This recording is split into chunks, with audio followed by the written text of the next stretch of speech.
A single whispered word in a crowded ballroom just destroyed 40 of the world's most brilliant minds. And she's just a waitress nobody even looks at. Tonight, you're going to witness how the quietest person in the room becomes the only one who can save a billionaire's crumbling empire, expose a decades-old conspiracy, and uncover a family secret buried beneath an entire desert. This is a story about invisible people, stolen languages, and the dangerous truth that the powerful will kill to protect.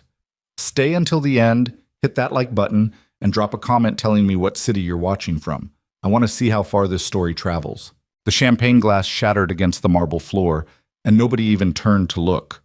Lily Bennett was already on her knees, her hands shaking as she picked up the broken pieces, trying to make herself even smaller than she already felt. Around her, the Grand Lexington Hotel ballroom hummed with the kind of wealth that didn't notice when things broke, or when people did. Careful with those hands, sweetheart, one of the servers muttered as he passed. You cut yourself, you're off the floor. Management doesn't want blood on the Persian rugs. Lily nodded, keeping her eyes down. She'd been working at the Grand Lexington for 3 months now, and she'd learned the most important rule fast. Don't exist. Be a shadow. Carry the tray, pour the wine, clear the plates, and for the love of everything, don't make eye contact with the guests. Especially not tonight. Tonight was different. Tonight, the ballroom was packed with the kind of people who got written about in newspapers with words like distinguished and renowned and world-leading expert. 40 of them, to be exact.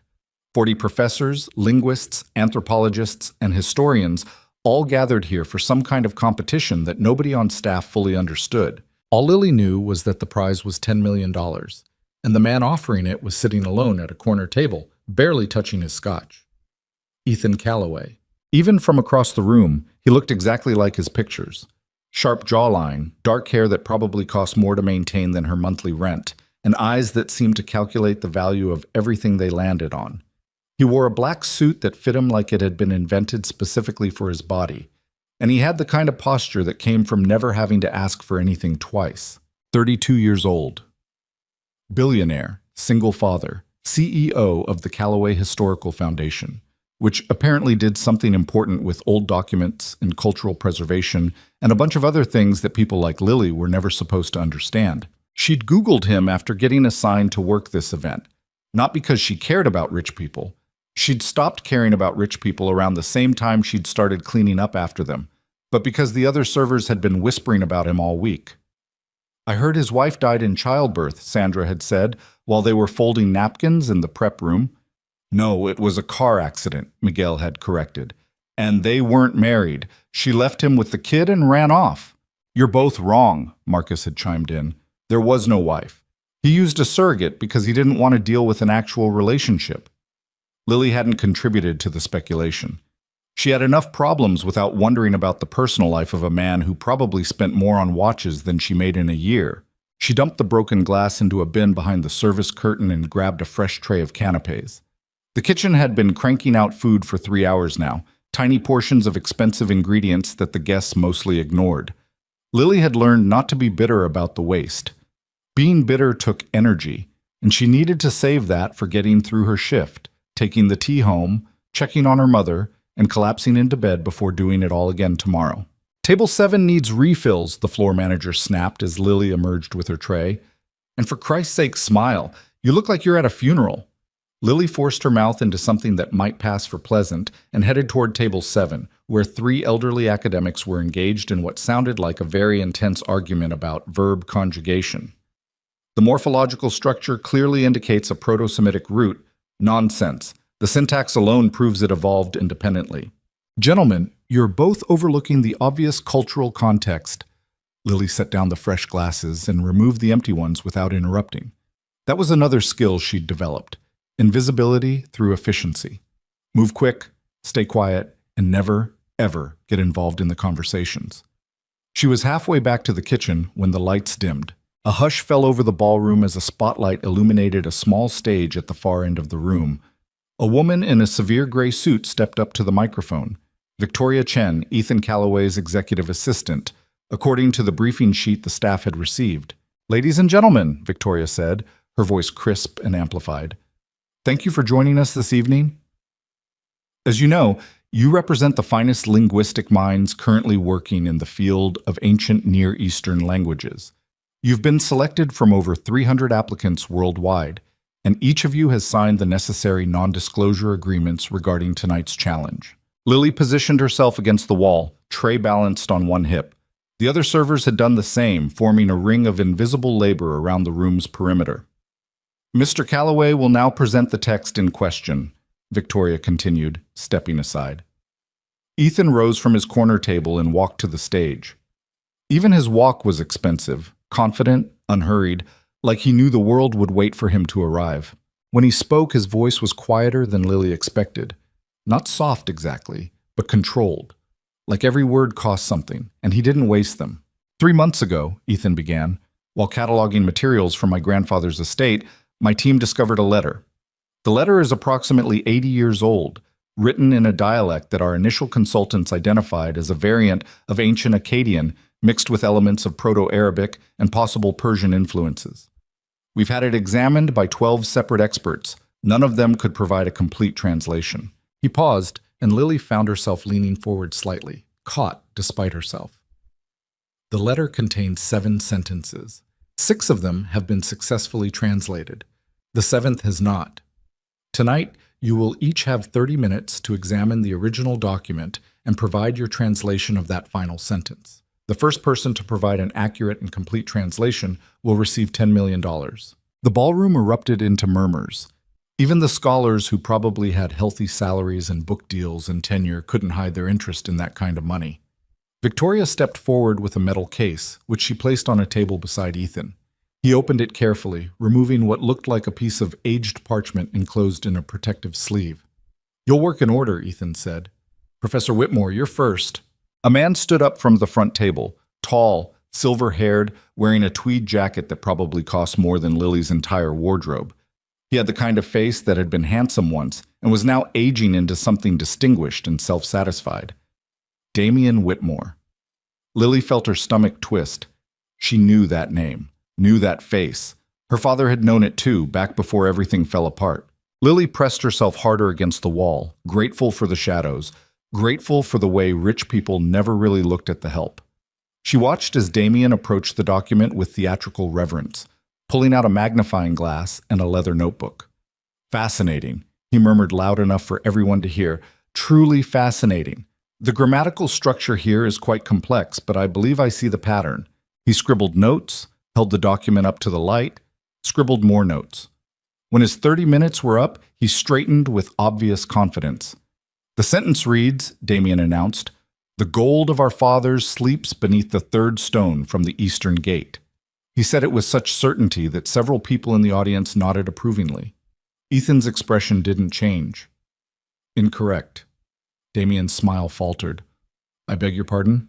"Incorrect," Ethan repeated, still in that same controlled voice. "Thank you, Professor. Dr. Reeves, you're next." Lily watched as one scholar after another took their turn. A woman from Oxford who specialized in Mesopotamian trade languages.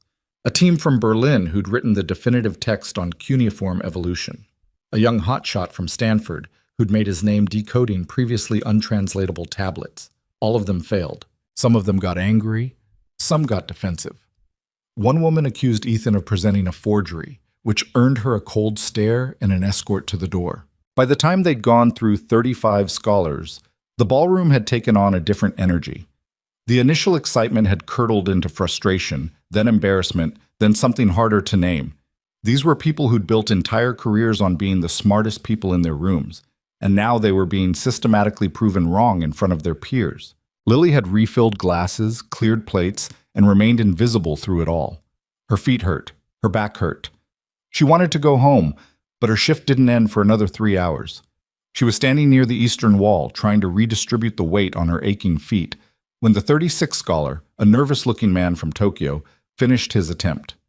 "The riches of antiquity await those who follow the old paths," he said, sounding uncertain. "Incorrect."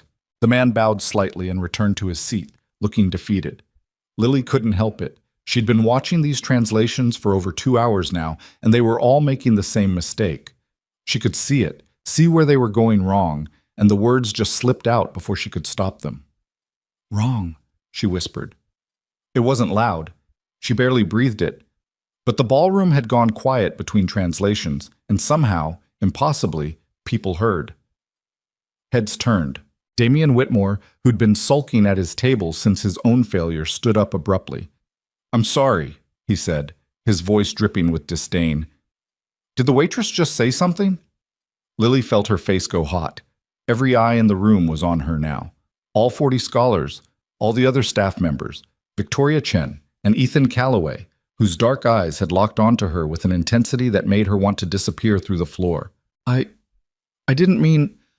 I'm sorry," Lily stammered, looking down at her tray. "I shouldn't have..."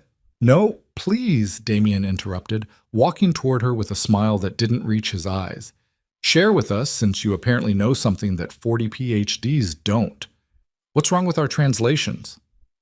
"I really didn't..." "Go on," Damien pressed, and now his voice had an edge to it. "Enlighten us. Tell us what we're missing. You must have quite the educational background to correct the leading experts in ancient linguistics." A few people laughed. Not kindly. Lily wanted to run, wanted to drop her tray and just run out of the ballroom and never come back. She'd lost jobs for less. Hell, she'd lost her father for less, or the version of her father who'd once been somebody, anyway. But then she made the mistake of looking up, and her eyes met Ethan's. He wasn't laughing. He wasn't smiling. He was just watching her with an expression she couldn't quite read. And then he did something unexpected. He spoke. "Let her examine the document." The ballroom went dead silent. Damien turned to face Ethan. "You can't be serious." "Why not?" Ethan's voice remained level. 40 experts have failed. I said the first person to provide an accurate translation would win the prize. I didn't specify credentials." "This is absurd," Damien sputtered. "This is a scholarly competition, not a circus." "Then you should have gotten it right the first time," Ethan said, and there was something cold in his tone now. Something that shut Damien up immediately. He turned to Lily. "What's your name?" "Lily. Lily Bennett." Her voice came out smaller than she wanted. "Lily Bennett, would you like to examine the document?" She should say no. She should apologize again, claim she'd just been tired and said something stupid, and fade back into the wallpaper where she belonged. But that wasn't what came out of her mouth. "Yes." Ethan nodded once. "Victoria, bring Miss Bennett a chair." The next few minutes felt like they were happening to someone else. Victoria Chen, looking annoyed but professional, set up a chair at the document table. Lily put down her serving tray with shaking hands and walked across the ballroom floor, aware of every eye following her, every whispered comment. "This is a joke, right? Who does he think he is, letting the staff..." "I'm calling the competition board." "Quiet," Ethan said, and everyone went quiet. Lily sat down. The document was in front of her now, behind its protective sleeve. The parchment was brown with age, covered in flowing script that was barely visible in places. She could smell the faint scent of preservation chemicals. Her hands were still shaking as she leaned forward to study it. The first 6 sentences were exactly what the briefing materials had said. A mixture of ancient Akkadian and Proto-Arabic with some unusual grammatical structures that suggested the writer was either multilingual or working in a trade pidgin. They told a story about a journey, a betrayal, and a warning. But the 7th sentence, Lily felt her breath catch. The 7th sentence wasn't in Akkadian, it wasn't in Arabic. It was in a dialect her father had taught her when she was 12 years old, back when he was still Professor Marcus Bennett of Boston University. Back before Damian Whitmore had destroyed his career. The dialect didn't have an official name. Her father had called it the shepherd's language, a nearly extinct linguistic variant once spoken by nomadic tribes in a specific region of the Syrian desert. Only a handful of scholars had ever studied it, and even fewer could read it fluently. Her father had been one of them. Until Damian stole his research, published it under his own name, and got Marcus Bennett fired for plagiarism when he tried to fight back. Lily hadn't thought about that language in years. After her father's career imploded, after he'd started drinking, after her mother got sick and they lost the house, and Lily had to drop out of college to work 3 jobs. She'd buried all of it. The languages, the linguistics, the dreams of following in her father's footsteps. But apparently, some things you didn't forget. She stared at the sentence, and the words came back to her like muscle memory. "Well?" Damien's voice cut through her concentration. Are we waiting for divine inspiration or beware the wolf beside the well, Lily said quietly, for he wears the shepherd's clothes. The ballroom went absolutely silent. Lily looked up from the document, her heart pounding. That's what it says. It's not about gold or riches or anything like that. It's a warning about betrayal, about someone who's pretending to be something they're not. Ethan had gone very still. Say that again. Beware the wolf beside the well, for he wears the shepherd's clothes. Lily's voice was stronger now. The grammar structure is tricky. The word for wolf can also mean hidden enemy, and beside the well is an idiom that means close to home or within the family. And shepherd doesn't just mean someone who tends sheep. In this dialect, it specifically refers to a protector or guardian. So a more complete translation would be, beware the enemy within your own family who pretends to protect you. The silence stretched out for what felt like forever. Then Ethan stood up. He walked to the table where Lily sat, moving with that same careful control, and looked down at the document, then at her. How do you know that? His voice was quiet, but there was something underneath it, something sharp. My father taught me, Lily said. Before... She stopped, glancing at Damien, who'd gone pale. Before his career ended. Your father's name? Marcus Bennett. She watched Ethan's eyes flicker with recognition. He knew the name. Of course he knew the name. Anyone who'd studied Middle Eastern historical linguistics in the past 15 years would know about the scandal, about the plagiarism accusations, about the brilliant scholar who'd fallen from grace. The wolf, Ethan said slowly. You're certain about that translation? Yes? And you're certain the idiom means within the family? Yes. Ethan's jaw tightened almost imperceptibly. Then he turned to face the room. Ms. Bennett's translation is correct. The ballroom erupted. Scholars jumped to their feet, shouting protests. Damien's face had gone from pale to red, and he was yelling something about verification and proper procedure. Victoria was trying to restore order. Other staff members were staring at Lily like she'd just grown a second head. Through it all, Ethan remained calm. The challenge stated that the first person to provide an accurate translation would receive the prize, he said, his voice cutting through the chaos. Ms. Bennett has done so. The competition is over. This is unacceptable. Damien pushed his way to the front. You can't possibly verify her translation without... I can verify it, Ethan interrupted, because I know what the sentence says. My grandfather wrote this letter 80 years ago as a coded warning to my father. The wolf was a family nickname, one that's been kept private for decades. His eyes fixed on Damien with something cold and dangerous. So unless you'd like to explain how you knew enough to steal Marcus Bennett's research 15 years ago, but not enough to translate a simple warning, I suggest you sit down. Damien's mouth opened and closed like a fish. Furthermore, Ethan continued, and now there was steel in his voice, Ms. Bennett's translation revealed something the rest of you missed. She didn't just translate the words, she understood the context, the cultural idioms, the layers of meaning. He turned back to Lily, who was still sitting at the table, feeling like she'd been caught in a tornado. You said the word for wolf can also mean hidden enemy, Ethan said. What else can you tell me about this dialect? Lily swallowed hard. It's almost extinct. My father spent 20 years documenting it before... She stopped again, but this time Ethan's expression told her to continue. The tribes who spoke it were displaced in the 1970s during various conflicts. Most of the native speakers died without passing it on. My father managed to interview some of the last remaining speakers and create a comprehensive grammar and vocabulary database. The database that was published under Professor Whitmore's name, Ethan said. It wasn't a question. Yes. Damien started to object, but Ethan held up a hand. I've read your published work, Professor Whitmore.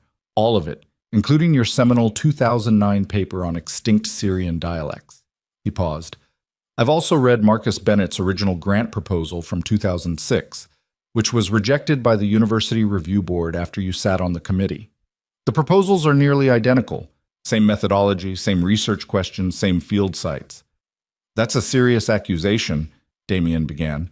It's a statement of fact, Ethan said, which I can prove, if necessary, through a very public lawsuit.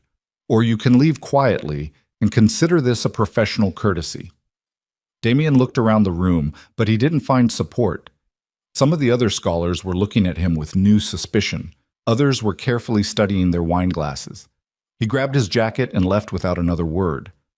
After he was gone, the ballroom slowly settled back into uneasy quiet. Ethan turned to Victoria.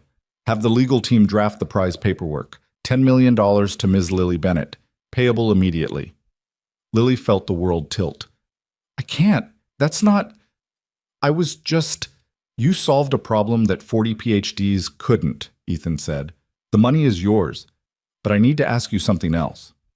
He gestured for Victoria to bring over a laptop, which she did with obvious reluctance. Ethan typed something, then turned the screen toward Lily. It was a map, a detailed topographical map of a desert region, covered in notations and markers. Your translation mentioned that beside the well can mean within the family, Ethan said. But in the literal sense, does it actually reference a specific location? A physical well? Lily studied the screen. It could. The phrase is contextual.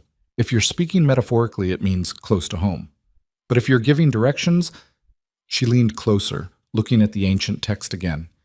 There are geographical markers in the grammar structure, directional particles that wouldn't be there if it was purely metaphorical. Show me. For the next 20 minutes, Lily walked Ethan through the linguistic nuances she'd learned from her father.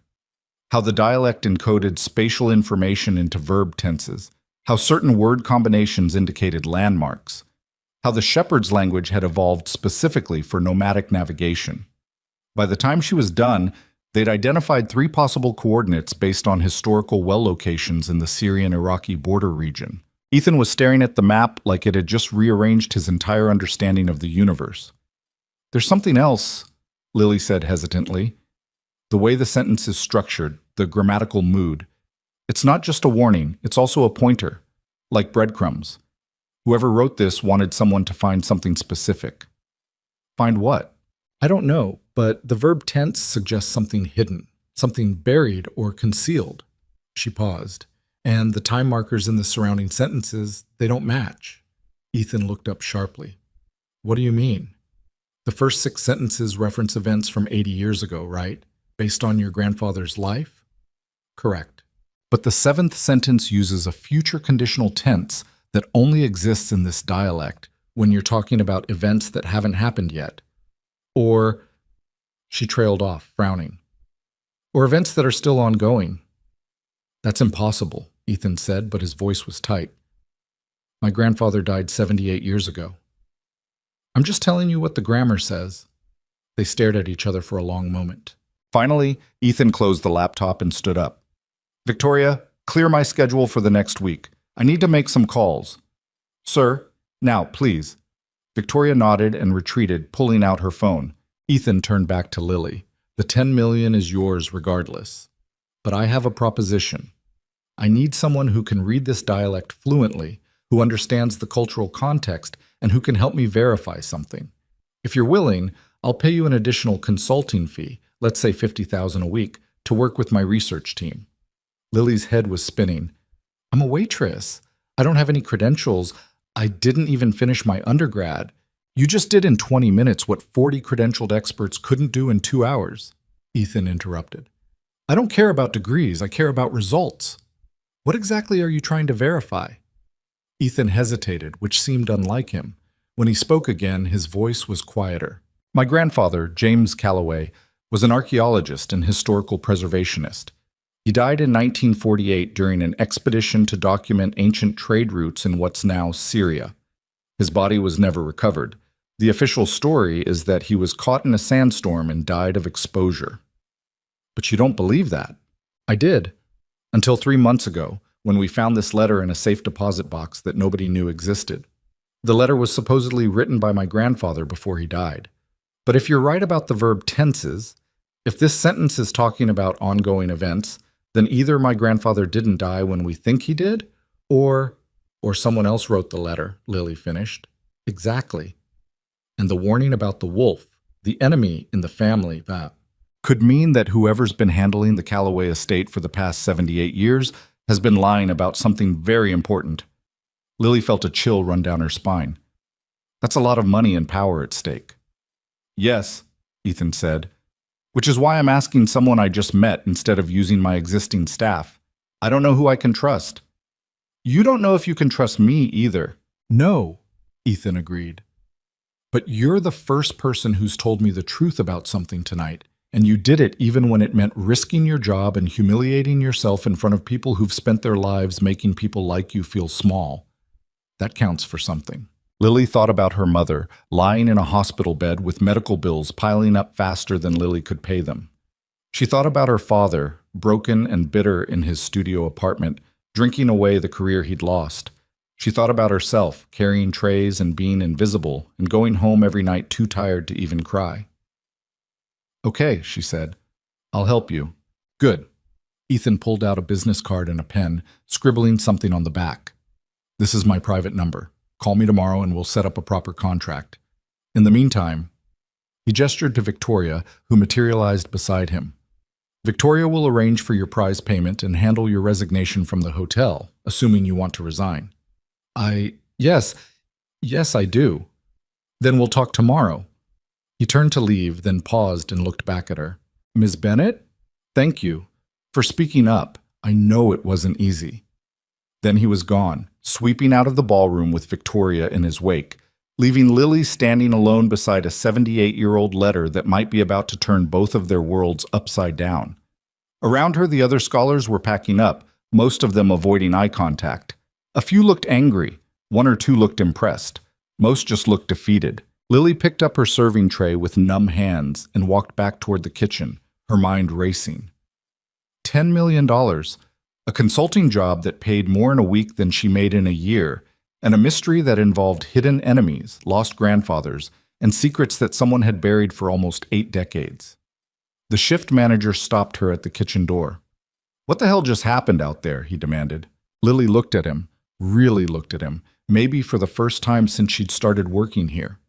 I quit, she said, and for the first time in longer than she could remember, she walked out into the Boston night feeling like maybe, just maybe, she was something more than invisible. Kak. Behind her in the empty ballroom, the ancient letter sat on its table, the 7th sentence still visible through the protective sleeve. Beware the wolf beside the well, for he wears the shepherd's clothes. But there was something else there too, something Lily hadn't mentioned yet because she wasn't quite sure what it meant. Hidden in the curved tail of the last letter, disguised as a decorative flourish, was a tiny symbol, a camel, sleeping. Lily's mother was asleep when she got home, which was both a relief and a disappointment. The apartment, a 3rd-floor walk-up in Dorchester that smelled like old carpet and someone else's cooking, was dark except for the glow of the muted television. Her mother's breathing machine hummed steadily from the bedroom. Lily dropped her purse on the kitchen counter and just stood there for a minute, trying to make sense of the past 4 hours. $10 million. The number didn't feel real.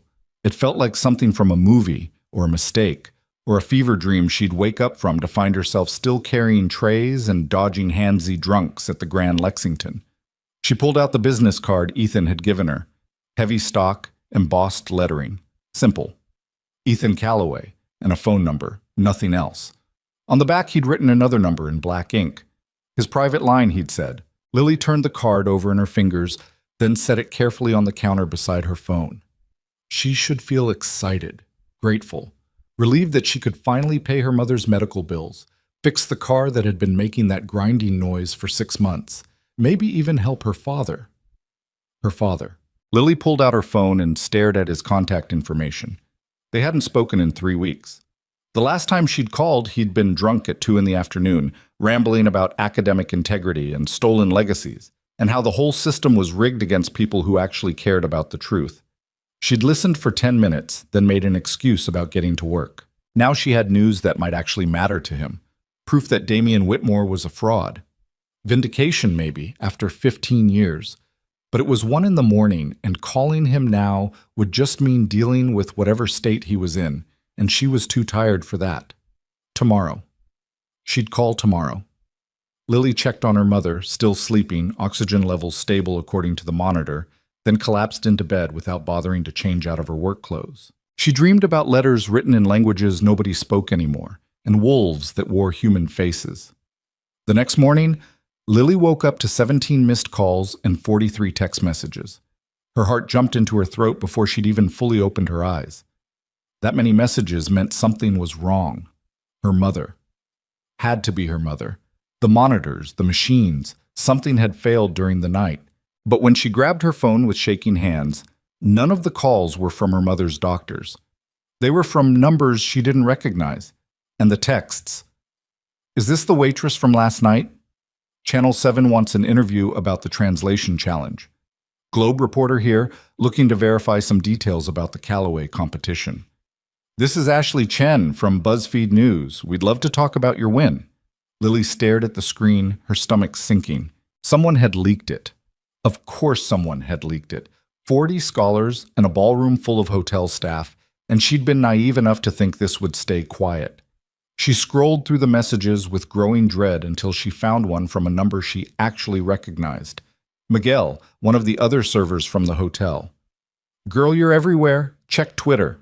Lily didn't have Twitter, had never wanted Twitter. But she opened her browser and searched her own name with hands that had started shaking again. The results made her want to throw up. Mystery waitress wins $10 million translation challenge. Boston server defeats 40 PhDs in linguistic competition. Who is Lily Bennett? The viral waitress who solved an impossible puzzle. There were photos. Someone had taken photos of her at the document table, looking terrified and small. There were videos from phones that had apparently been recording despite the NDA everyone had signed. There were think pieces about class and education and the myth of expertise. And there, trending on what she assumed was Twitter, was a hashtag #WaitressGenius. No, Lily said out loud. No, no, no, no! Her phone rang. Unknown number. She declined it. It rang again immediately. Different unknown number. She turned it off completely and sat on her bed trying to breathe, trying to think. This was bad. This was exactly the kind of attention she'd spent her entire adult life trying to avoid. Being invisible was safe. Being talked about, being photographed, being turned into a news story. That was how you got hurt. Her mother's voice came from the bedroom, weak but awake. Lily, is everything okay? Lily took a breath and forced her voice steady. Everything's fine, Mom. Go back to sleep. But everything wasn't fine, and it was about to get worse. By noon, there were reporters outside the apartment building. Lily watched them from the window, feeling trapped. She'd turned her phone back on long enough to call Ethan's private number, but it had gone straight to voicemail. She'd left a message, tried to sound calm, professional, not like she was having a quiet panic attack, asking him to call her back. That had been 2 hours ago. Her mother was up now, sitting in her chair by the window with her oxygen tube and a cup of tea, watching the reporters with a mixture of confusion and concern. They're saying you won $10 million, her mother said. Is that true? It's complicated. Lily? Yes, I did. But Mom, I don't want to talk about it right now, okay? I need to figure out. Someone knocked on the door. Not a polite knock, a cop knock. Lily's heart rate spiked again. She looked through the peephole and saw 2 people in suits, not cops. Worse. Ms. Bennett, the woman called through the door. I'm Agent Sarah Kim with the FBI. We need to ask you some questions about last night's event. Lily's mother made a small sound of alarm. It's okay, Lily said, though she had no idea if that was true. She opened the door but kept the chain on. Can I see identification? Agent Kim held up a badge. Her partner, a tired-looking man in his 50s, did the same. We're not here to arrest you, Kim said, reading Lily's expression correctly. But we do need to talk. May we come in? Lily glanced back at her mother, who looked small and scared in her chair. Can we do this somewhere else? My mother's not well and I don't want to. There's a coffee shop 2 blocks from here, the male agent said. His voice was gentler than his face. We can talk there. Give me 5 minutes. Lily closed the door and leaned against it, trying to steady herself. FBI. Why would the FBI care about a translation challenge? Unless it wasn't really about the challenge at all. Lily? Her mother's voice was small. What's happening? I don't know yet, Mom, but I'll fix it, okay? I promise. It was a stupid promise. She had no idea how to fix any of this. But it made her mother relax a little, and right now that was all Lily could manage. The coffee shop was called Brew Haven and was the kind of aggressively hipster place that served $8 lattes and had motivational quotes on the walls. Agent Kim ordered black coffee. Her partner, who'd introduced himself as Agent Morrison, ordered nothing. Lily sat across from them in a back booth, her own untouched coffee going cold between her hands. "You're not in trouble," Kim said again, which was what people said right before they explained exactly what trouble you were in. "But we need to understand what happened last night. Specifically, we need to know about the document you translated." "I signed an NDA," Lily said carefully. "The NDA is between you and the Callaway Foundation," Morrison said. "It doesn't apply to federal investigations." "Investigation into what?" Kim and Morrison exchanged a look. Kim pulled out a tablet and set it on the table between them. "How much do you know about the Callaway family?" Kim asked. "Just what's public. Ethan Callaway runs a historical foundation. His grandfather was an archaeologist who died in the 1940s. "And do you know what his grandfather was doing in Syria when he died?" "Documenting trade routes, I think. That's what Ethan said." Kim tapped the tablet, pulling up a document that looked like it had been scanned from microfilm. "James Callaway was officially working as an archaeologist, yes, but he was also working for the U.S. State Department on a classified project related to oil surveys and territorial mapping. The region he was exploring in 1948 is now one of the most contested oil-producing areas in the Middle East." Lily felt something cold settle in her stomach. "You're saying his archaeological work was a cover?" "We're saying it was complicated," Morrison said. "And when he disappeared, several other people connected to the project also disappeared or died under suspicious circumstances. The official explanation was that the expedition ran into bad weather and got caught in tribal conflicts. But there were always questions." "Questions about what?" "About whether James Callaway actually died," Kim said bluntly, "or whether he went into hiding because he'd discovered something someone didn't want discovered." Lily's coffee had gone from cold to ice cold. "And you think the letter I translated, we think that letter might be the first concrete evidence that James Callaway survived past 1948, Morrison interrupted, "which would mean someone's been lying for 78 years about a matter that touches on international oil rights, treaty obligations, and potentially billions of dollars in contested assets."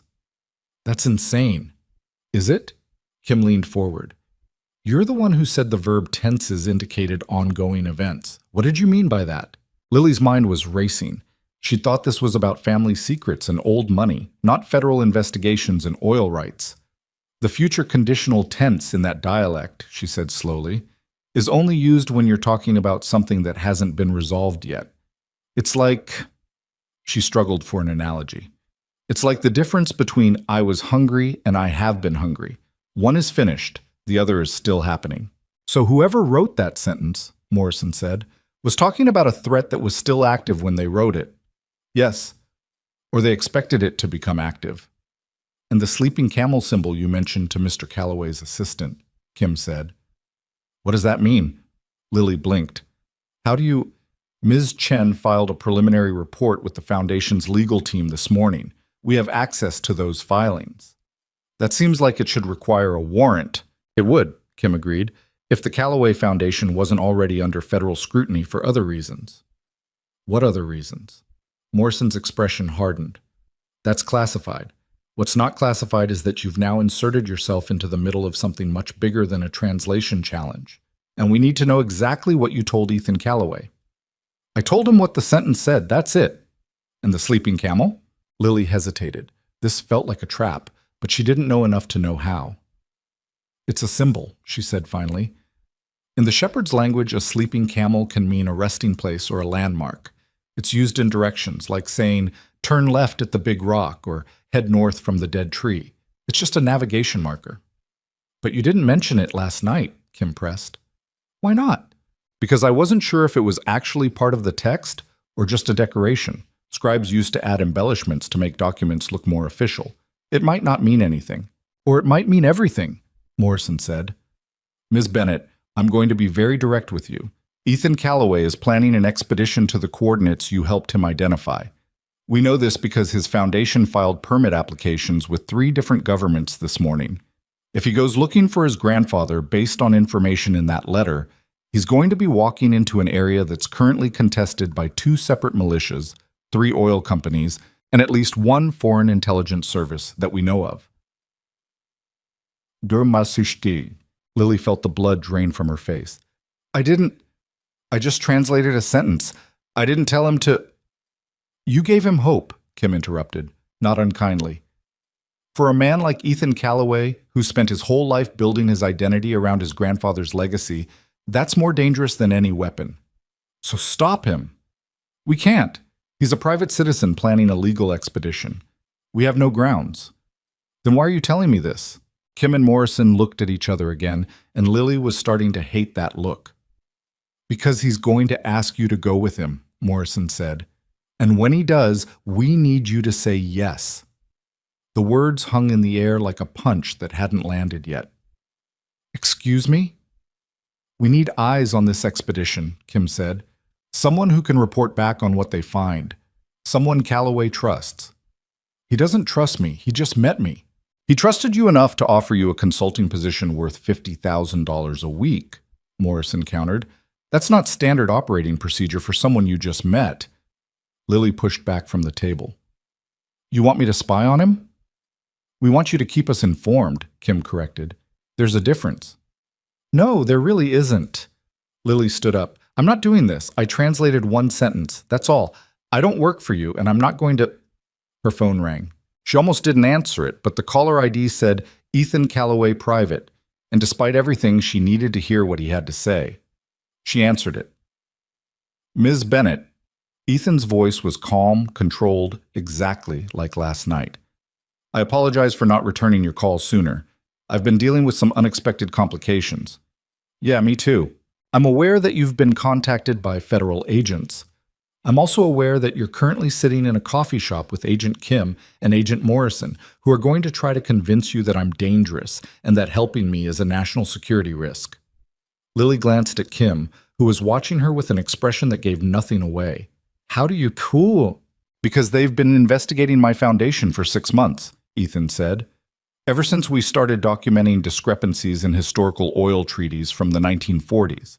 They think I'm looking for evidence to support territorial claims that would undermine current drilling rights. They're wrong, but they don't believe me. Are they wrong? There was a pause. When Ethan spoke again, his voice was different, harder. My grandfather disappeared 78 years ago, and my family was told he died in a sandstorm. I grew up believing that. I built my entire career trying to preserve the kind of historical knowledge he died trying to document. And 3 months ago, I found evidence that everything I was told might be a lie. So no, Ms. Bennett, I'm not looking for oil rights. I'm looking for the truth about what happened to my family. If that makes me a national security risk, then the people defining national security have their priorities backwards. Manchete. Lily looked at Kim, at Morrison, at the coffee shop around her where college students were studying and young parents were managing toddlers, and life was just happening like none of this was real. What do you want from me? She asked Ethan. I'm flying to Amman tomorrow morning. From there, we'll travel to the border region where the coordinates you identified are located. I have permits, security personnel, and a full archaeological team. What I don't have is someone who can read the shepherd's language if we find more documents. I need you, Ms. Bennett, and I'm prepared to pay you $10,000 a day plus expenses for as long as you're willing to work with me. $10,000 a day. Lily did the math automatically. A week would be $70,000. A month would be... She stopped herself. Because this wasn't really about money anymore, was it? It's dangerous, she said. The agents here say there are militias. Foreign intelligence. There are, Ethan agreed, which is why I'm not asking you to make this decision lightly. I'm also not going to lie to you about the risks, but I'm going to tell you that this is the only chance I'll ever have to find out what really happened to my grandfather, and you're the only person who can help me do it. Kim was shaking her head, mouthing the word no. Morrison had pulled out a card and was writing something on it, and Lily was thinking about her father, about how he'd spent 15 years broken by a system that punished him for telling the truth while rewarding the man who stole from him, about how she'd spent her whole adult life being invisible because being visible was how you got hurt, about how she'd whispered one word last night and everything had changed anyway. "If I say yes," Lily said slowly, "I need to make arrangements for my mother. She needs full-time care, and I can't just leave her alone." "Done," Ethan said immediately. "I'll have a private nursing service at your apartment within 2 hours. Full medical support, 24-hour care, whatever she needs. And my father, also taken care of. Whatever he needs." Lily closed her eyes. "You're asking me to trust you, but I don't know you." "No," Ethan agreed. "But you know the language. You know what that letter says. And whether you trust me or not, don't you want to know if we're right? Don't you want to know what your father spent 20 years of his life documenting? What he lost everything trying to protect?"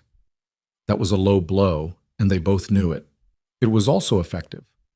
"I need 24 hours, Lily said. "You have 12. We leave tomorrow at 6 a.m. from Hanscom Field. If you're there, you're in. If you're not, I'll understand." He hung up. Lily set down her phone and looked at Kim and Morrison, who were both watching her with expressions that had moved past neutral into something more concerned. "Don't do this," Kim said quietly. "Please. We can protect you if you work with us. We can't protect you if you go with him." "You can't protect me either way," Lily said, "because if what you're saying is true, then there are people who've been lying about billions of dollars for almost 80 years, and they're not going to let some waitress from Dorchester get in their way whether I go to Jordan or stay home." Morrison pushed the card across the table. "If you change your mind, or if you need help." Lily took the card and left without touching her coffee. Outside, the reporters were gone. Apparently she'd stopped being interesting for the moment, or they'd followed some other lead. Small miracles. She walked home slowly, trying to organize her thoughts into something that made sense. Federal agents, international conspiracies, $10,000 a day to walk into a war zone with a billionaire she'd known for less than 24 hours. Her father would tell her she was insane. Her mother would tell her to be careful. And Lily was tired of being invisible. When she got back to the apartment, her mother was asleep again. Lily sat beside her bed and watched her breathe, the oxygen machine counting out steady rhythms. She'd been taking care of her mother for 3 years now, working 3 jobs, stretching every dollar, making decisions about which bills to pay and which medications they could afford. She loved her mother, but she was so tired, and $10,000 a day meant her mother would never have to worry about medical bills again. It also meant Lily might not come back. "I'm sorry," she whispered to her sleeping mother. "I'm so sorry." Then she pulled out her phone and called her father. He answered on the 4th ring, his voice rough. "Lily, what's wrong?" "Nothing's wrong. Dad, do you remember the shepherd's language, the dialect you studied before Damien destroyed my career?" Her father's laugh was bitter. "Yeah, I remember. Why?" "Last night I translated something, a letter, using what you taught me, and it was, Dad, you were right, about Damien, about everything." There was a long silence on the other end of the line. "What are you talking about?" her father said finally, and his voice had changed, gotten quieter, more focused. Lily told him. About the challenge, the translation, the confrontation with Damien, about Ethan's offer and the FBI and the coordinates hidden in grammar. When she finished, her father was quiet for a long time. "Lily," he said finally, "that language, the work I did, it wasn't just academic research. There were people who didn't want that information preserved, people with money and power who benefited from that culture staying buried and forgotten. When I tried to publish, Damien wasn't working alone. He had backing, institutional support. They wanted to discredit me because what I documented threatened certain narratives about who owned what in that region. Why didn't you tell me this before? Because I thought if I just stayed quiet and drunk and pathetic, they'd leave you alone.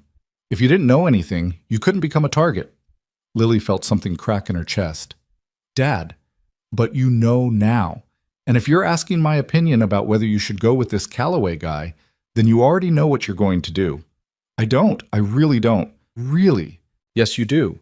You're your father's daughter, Lily, which means you can't let this go any more than I could. The only difference is you're smarter than I was. You know what the cost might be." "What if I can't?" "You can," her father interrupted. "You translated that letter in front of 40 experts who said it was impossible. You stood up in front of people who've spent their entire lives making people like us feel small, and you proved them wrong. You're stronger than I ever was." Lily was crying now, quietly, trying not to wake her mother. "I'm scared." "Good. Fear keeps you careful. Just, Lily, if you do this, you call me. Every day. You understand? I don't care what time zone you're in. You call me every single day so I know you're alive. Okay? And Lily, be better than I was. Don't let them break you." They talked for another 20 minutes. Her father was sober, sharp, more like the man Lily remembered from childhood than the wreck he'd become. He gave her advice about the language, about what to look for, about the cultural context she might need. When they finally hung up, Lily felt steadier. Not certain, but steadier. She spent the rest of the day making arrangements. The nursing service Ethan had promised showed up at 3. 2 kind-looking women who seemed actually competent and not at all bothered by being hired on 12 hours' notice. They went through her mother's medications, her routines, her preferences. Lily's mother woke up halfway through the briefing, confused. "What's happening?" she asked. "Lily, why are there nurses?" I have to go away for work, Mom. Just for a little while. These ladies are going to help you while I'm gone." "Go away where?" Lily hesitated. "Jordan. Maybe Syria. I'm helping someone with a research project." Her mother looked at her for a long moment. Then, surprisingly, she smiled. "You look like your father used to look. When he was excited about something, before everything, I know. Be careful, but go." "Mom." "Go, Lily. Some things are worth the risk." That night, Lily packed a bag with clothes she hoped would be appropriate for desert climates and archaeological sites. She had no idea what she was doing. Had never traveled outside the Northeast, had never been on a plane before, had certainly never voluntarily walked into a situation that federal agents had warned her away from. But at 5:30 the next morning, she was standing outside Hanscom Field with her bag and her father's old notebook full of linguistic notes, watching a private jet being prepped for flight. Ethan was already there, talking to a woman in cargo pants and a tactical vest. When he saw Lily, he broke off the conversation and walked over. "You came," he said. "Yeah, well, I'm an idiot." "You're brave. There's a difference." He gestured toward the plane. "We have a full team. Security, medical support, archaeological specialists. You won't be alone in this." "Who's that?" Lily nodded toward the woman in the tactical vest. "Rachel Morrison. Former Special Forces, now head of security for the Foundation. She's ex-military, speaks 4 languages, and has more combat experience than everyone else on this plane combined. If something goes wrong, you listen to her." Comforting. Ethan almost smiled. "Come on, we have a long flight ahead of us." As Lily followed him toward the plane, she pulled out her phone and sent one last text to her father. "I'm getting on the plane. I'll call you when we land." His response came immediately. "Proud of you. Stay alive." The plane was smaller than Lily expected, but nicer than anything she'd ever seen. Leather seats, polished wood, a galley that looked like it belonged in an actual restaurant. There were 6 other people on board besides Ethan and Rachel. A pilot and co-pilot, an archaeologist named Dr. Sarah Chen, who looked annoyed to be there, a linguistics tech specialist named David Park, who seemed nervous, and 2 more security personnel who didn't introduce themselves. As the plane started to taxi, Lily strapped herself into a seat and tried not to think about all the ways this could go wrong. Ethan sat down across from her. "You okay? Ask me when we get back." "Fair enough." The plane lifted off, and Boston fell away beneath them. Lily watched the city shrink until it was just lights, and then nothing, and tried to remember the last time she'd felt this terrified and this alive at the same time. Somewhere over the Atlantic, Ethan pulled out the letter, the original in its protective case, and set it on the table between them. "Tell me about the sleeping camel," he said. And despite everything, despite the fear and the uncertainty and the fact that she was flying toward something that might get her killed, Lily leaned forward and started talking about her father's research, about navigation symbols and dead languages and the truth that someone had tried very hard to bury. Outside the window, the sun was rising over an ocean that stretched toward a desert where 78-year-old secrets waited to either save them or destroy them. Lily figured she'd find out soon enough which one it would be. "The sleeping camel symbol," Lily explained as the plane cut through thin clouds somewhere over the Atlantic, wasn't just a decoration. In the shepherd's language, it served as what her father had called a compound marker, a symbol that modified the meaning of the text around it in specific ways. It's like punctuation, she said, tracing the tiny symbol with her finger through the protective sleeve. Except instead of just marking the end of a sentence, it changes how you read the geography. Ethan leaned closer, his scotch forgotten on the table. How? A camel standing means look up. Elevated terrain, mountains, high ground. A walking camel means follow the path. Established routes, trade roads. But a sleeping camel means dig down. Underground, buried, hidden beneath the surface. So the well isn't just beside something, Ethan said slowly. It's below something. Or it was covered up, deliberately hidden. Lily pulled out her father's notebook, flipping to a page covered in hand-drawn symbols. My father documented 17 variations of the camel symbol. The sleeping position specifically indicated artificial concealment, something humans buried, not just nature covering over time. Dr. Sarah Chen, the archaeologist, had wandered over during this explanation. She was in her mid-40s, with graying hair pulled back in a practical ponytail and the kind of deep tan that came from years of field work. That's consistent with what we're seeing in the satellite imagery, she said, pulling out a tablet. Look here. She showed them a grainy aerial photo of what looked like nothing but sand and rocks. This is the primary coordinate Ms. Bennett identified. At first glance, it's just desert topography, but when we run it through ground-penetrating radar, she swiped to another image, this one showing colored heat signatures beneath the surface. We get this. There's a void space approximately 40 meters down. Could be a collapsed cave system, could be a dried aquifer, or something built, Ethan finished. Something built, Sarah agreed. She didn't sound happy about it. Mr. Calloway, I need to be clear with you. If there's actually a structure down there, and if it dates back to the time frame we're discussing, then we're looking at a significant archaeological site, which means permits, UNESCO oversight, probably a multi-year excavation process. I'm not running a multi-year excavation, Ethan interrupted. I'm looking for my grandfather, who may or may not be in a 78-year-old underground bunker in the middle of disputed territory. Sarah shot back. Have you actually thought about what we're going to find when we get there? Because the best case scenario is some old ruins and maybe some documentation. The worst case is that your grandfather really did die in 1948, and we're wasting time and resources and risking lives chasing a ghost. Then why did you agree to come? Sarah was quiet for a moment. Then she sighed. Because the linguistic evidence is compelling, and because I've spent 20 years excavating sites that other people decided were important, and just once I'd like to be first into something that actually matters. But that doesn't mean I'm comfortable with the way we're doing this. Noted, Ethan said, his tone making it clear the conversation was over. Sarah gave him a long look, then returned to her seat at the front of the cabin. Lily watched her go. She's not wrong, you know, about the risks. I know.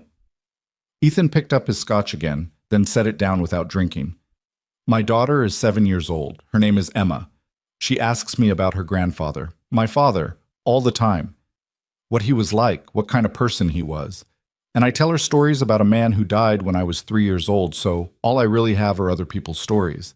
But Emma's other grandfather, my grandfather James, she asks about him too. And all I've ever been able to tell her is that he was brave and died doing important work.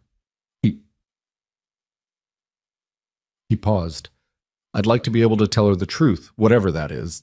Even if the truth is that he abandoned his family and spent 78 years hiding from them?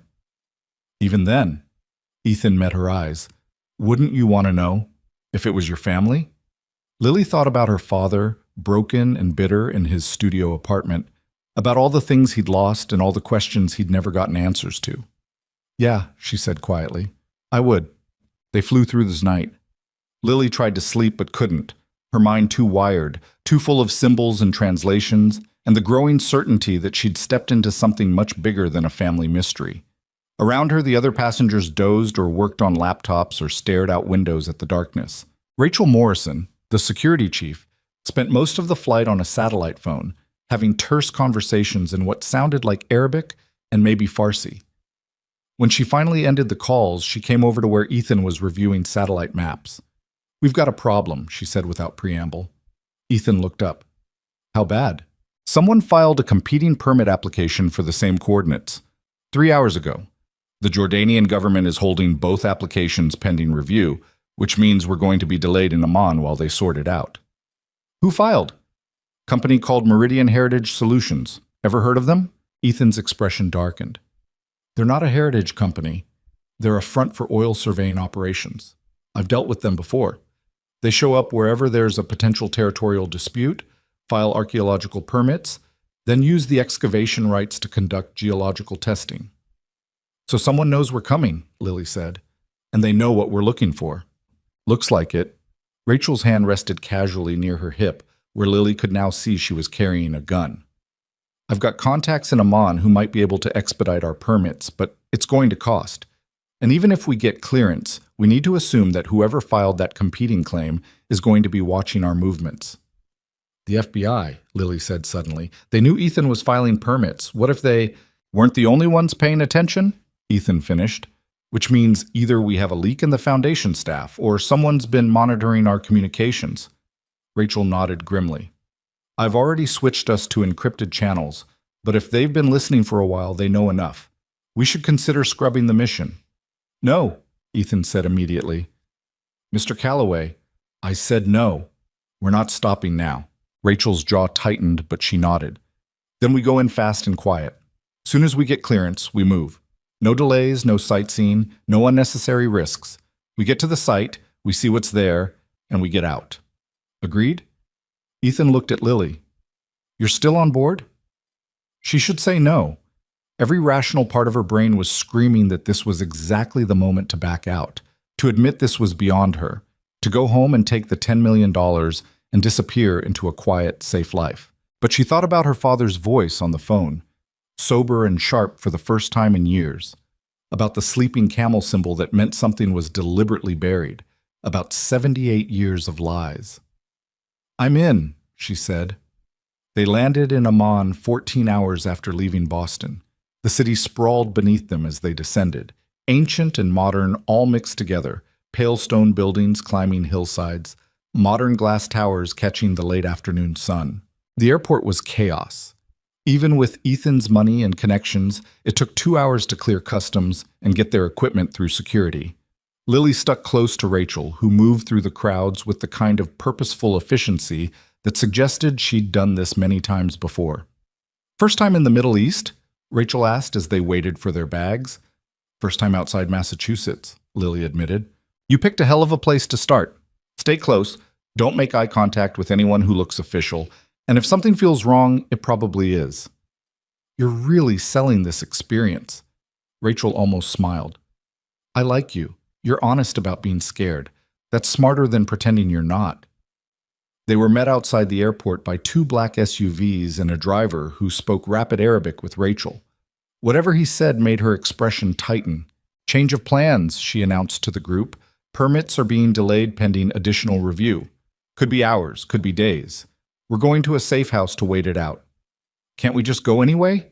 David Park, the tech specialist, asked nervously. I mean, who's going to stop us in the middle of the desert? Border patrols, local militias, and the Jordanian military for starters, Rachel said flatly. We go without permits and will be arrested or shot. Possibly both. So we wait. The safe house turned out to be a nondescript apartment in a quieter part of the city, arranged through one of Rachel's contacts.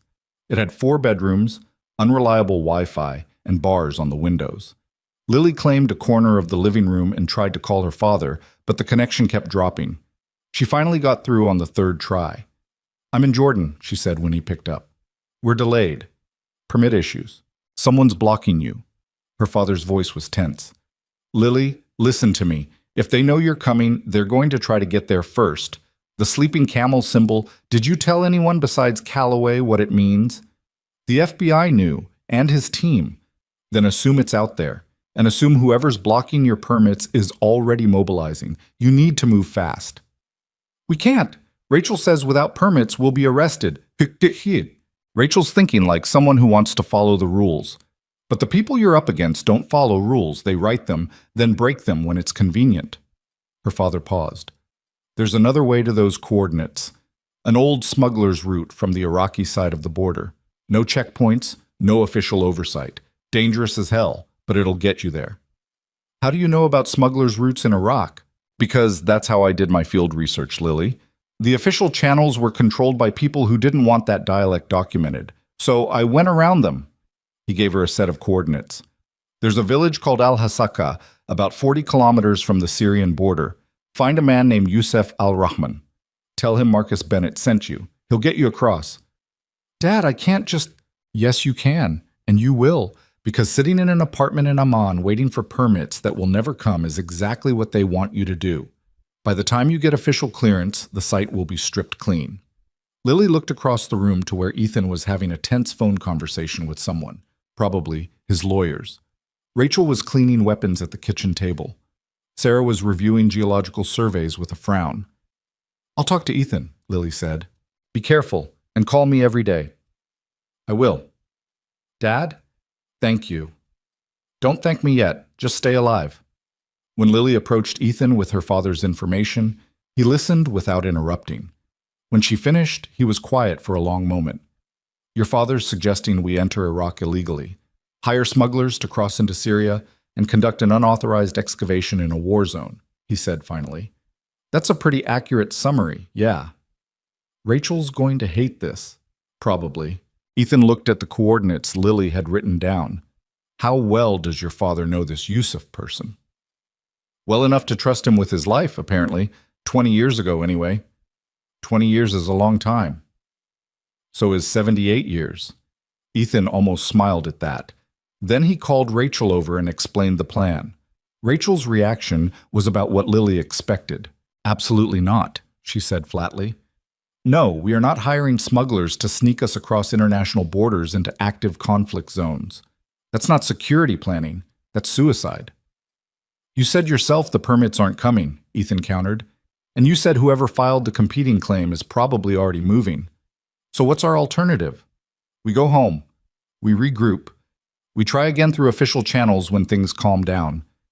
And give them time to get there first. Better than getting killed. Rachel's voice had risen slightly. Mr. Calloway, I signed on to provide security for a legitimate archaeological expedition. What you're proposing is different. It's illegal, it's reckless, and it puts everyone at risk. Then don't come, Ethan said quietly. I'll release you from your contract right now. Full pay, clean separation. But I'm going, with or without permits, with or without security. They stared at each other for a long moment. You're an idiot, Rachel said finally. Does that mean you're coming? It means I'm not letting you get yourself killed doing something stupid. But if this goes wrong, when this goes wrong, I get to say I told you so for the rest of your life, assuming we survive. Deal. Sarah Chen was less easily convinced. You're talking about conducting an illegal dig in a country that's technically still at war. We could start an international incident. We could get arrested. We could get people killed. I know, Ethan said. And you still want to do this? I need to do this. Sarah shook her head. I should walk away. I should get on the next plane back to Boston and report you to every archaeological ethics board that exists. But you're not going to. No, Sarah admitted. Because I'm apparently as stupid as you are. She pointed at Ethan. But we do this right. We document everything. We disturb as little as possible. And if we find something significant, we report it to the proper authorities before anyone loots it. Agreed? Agreed. David Park, when consulted, just looked terrified. I'm a tech guy. I set up satellite communications and data storage. I didn't sign up for illegal border crossings. You can stay here, Ethan said. No judgment. We'll make sure you get home safely. David looked at his laptop, then at the rest of the group, then back at his laptop. If I stay, I'll spend the rest of my life wondering what you found. And that sounds worse than getting arrested. He swallowed hard. I'm in. But I want hazard pay. Done. They left Amman before dawn the next morning, taking back roads east toward the Iraqi border. Rachel had somehow acquired a different vehicle, an old Land Cruiser that looked like it had survived several wars, and forged transit documents that would get them through the first few checkpoints. After that, we're on our own, she said as they loaded equipment. No cavalry, no backup, no extraction plan if things go bad. Everyone clear on that? Murmurs of agreement. Lily noticed that Rachel had distributed weapons to her 2 security team members. The quiet men who still hadn't introduced themselves but who moved with the same lethal efficiency Rachel did. The drive to Al-Hasaka took 9 hours across roads that got progressively worse. They passed through checkpoints where bored soldiers glanced at their documents and waved them through. They drove through small towns that looked like they'd been bombed and rebuilt and bombed again. They saw children playing in rubble and old men selling vegetables from carts and women in headscarves walking with purpose toward destinations Lily couldn't guess. This was a different world, not just geographically, fundamentally. The rules were different, the stakes were different, and Lily was very aware that she was a long way from Boston. They reached Al-Hasaka in the late afternoon. It was larger than Lily expected, an actual town with markets and mosques and satellite dishes on roofs. Rachel parked the Land Cruiser in a dusty lot and told everyone to stay in the vehicle, except Lily. "You're the one with the connection," she said. "So you're coming with me. Everyone else, stay here, stay alert, and if we're not back in 2 hours, head for the border and don't look back." The market was crowded and loud. Lily followed Rachel through narrow streets that smelled like spices and exhaust, and something cooking that made her stomach growl. People stared at them. 2 Western women in tactical pants and hiking boots were apparently unusual enough to warrant attention. Rachel stopped at a tea shop and spoke in rapid Arabic to the owner, showing him something on her phone. The man's expression changed from suspicious to cautious. He gestured toward the back of the shop. Through a beaded curtain and down a narrow hallway, they found themselves in a small room where an elderly man sat smoking a water pipe. He looked up as they entered, his eyes sharp despite his age. Rachel spoke in Arabic. The man responded, back and forth for maybe 30 seconds. Then the man switched to English. "Marcus Bennett's daughter. I heard he had a child." His accent was thick but clear. "Heard also that he fell from grace, broken by thieves and liars." "You're Yusuf al-Rahman," Lily said. "I am, and you are far from home, seeking things that should perhaps stay buried." "My father said you could help us." "Your father said many things, some true, some wishful." Yusuf took a long pull from his pipe. "What makes you think I still run the old routes? I am old, tired. The wars have made everything more complicated." "Because if you'd stopped, you'd be dead or in prison," Rachel said bluntly. "Smugglers don't retire. They just get better at hiding." Yusuf's eyes crinkled with what might have been amusement. "You are military. American?" "Was. And now you work for rich men who chase ghosts in the desert." "Something like that." Yusuf looked at Lily. "Your father taught you the shepherd's language." It wasn't a question, but Lily answered anyway. "He did." "Then you know what you are looking for is more than one man's bones. The places where that language was spoken, they hold secrets that powerful people have worked very hard to erase. You go there, you disturb more than dust." "I know. Do you?" Yusuf set down his pipe. 20 years ago, your father came to me seeking the last speakers of a dying tongue. I took him into villages that foreign governments pretended did not exist. I introduced him to people who remembered when their land had different borders, different names, different owners. He documented their words, their stories, their claims to territories that oil companies now call their own. And when he tried to publish that truth, he was destroyed. Not killed, that would have been too obvious, but destroyed nonetheless. Lily felt something cold in her chest. "You're saying my father's research was suppressed because it proved indigenous land claims.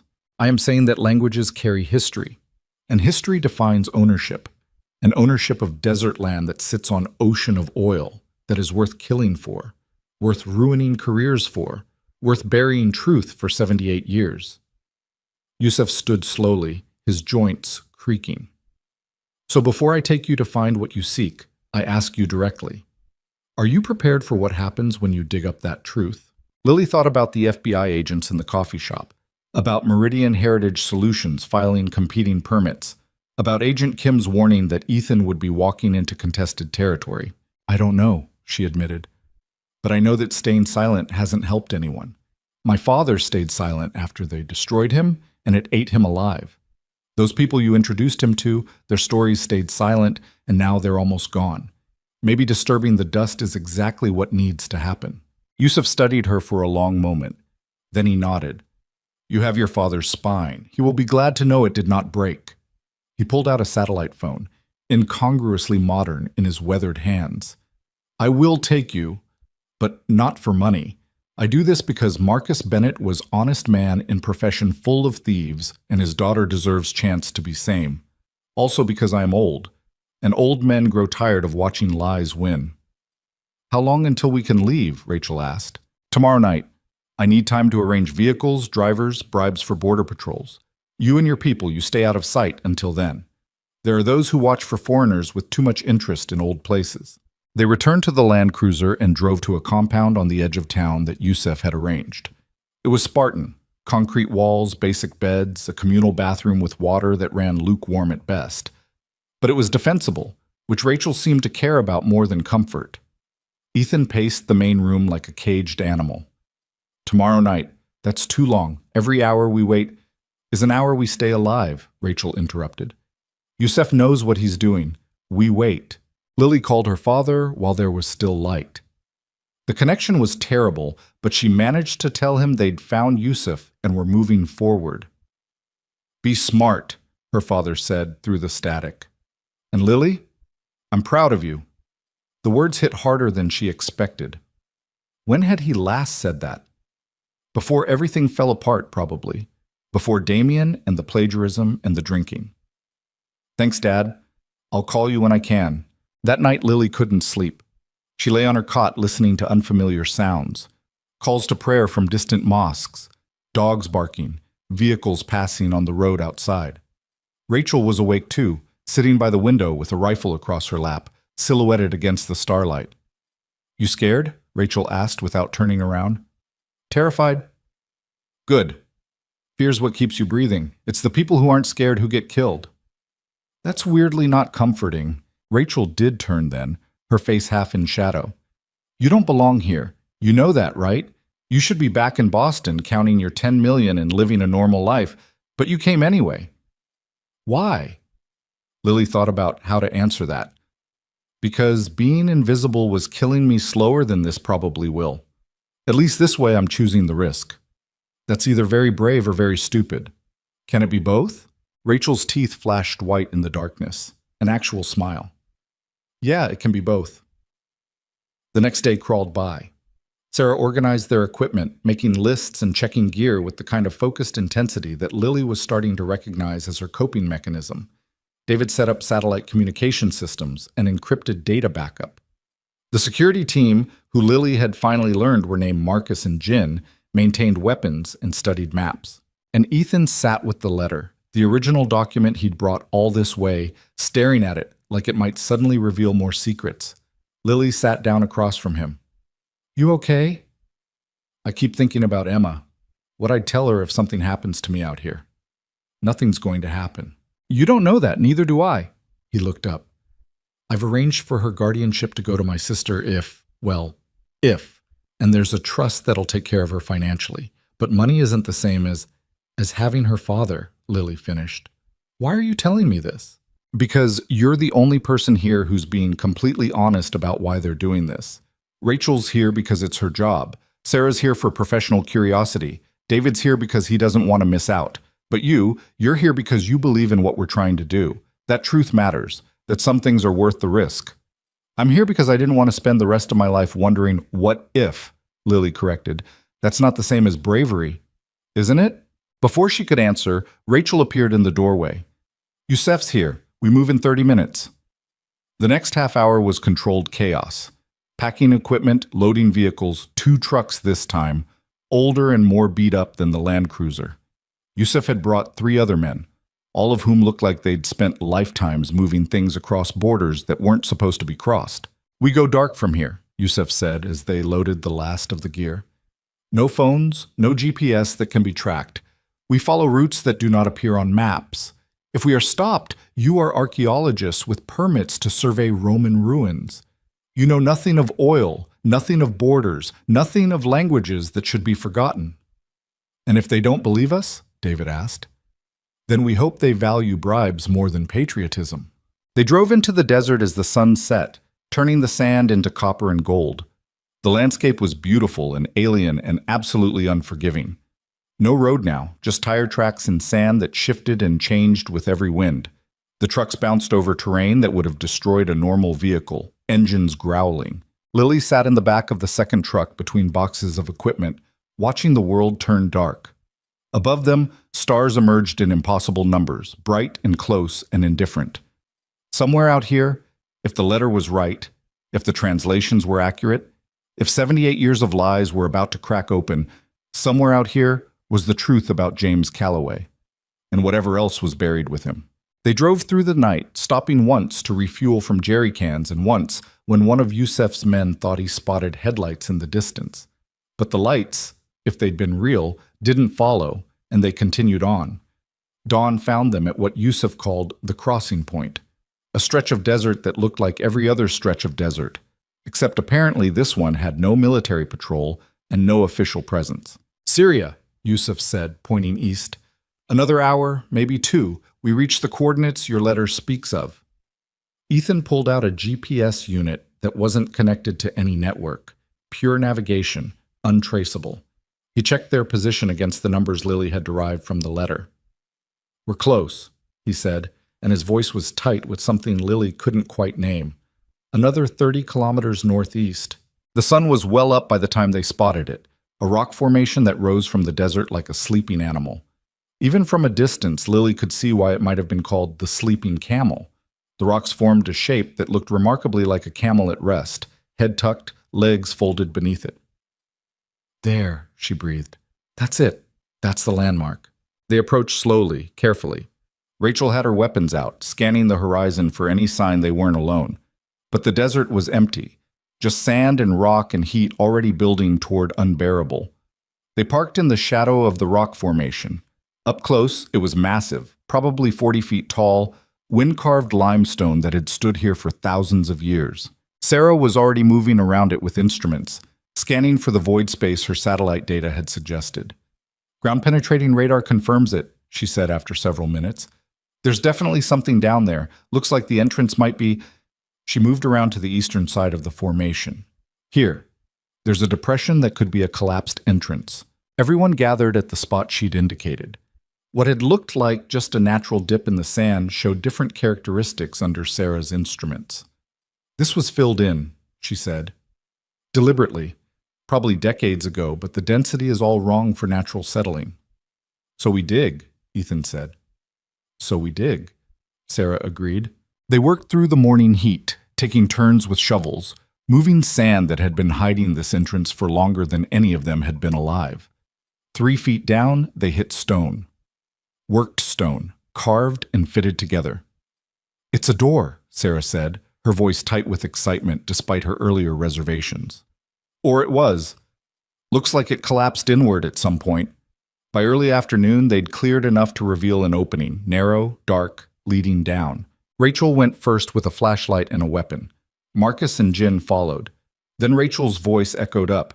"Clear. There are stairs, old but stable." One by one, they descended into the earth.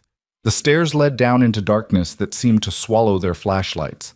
The air was cooler but stale, like breathing in time itself. Lily counted steps, 20, 30, 40.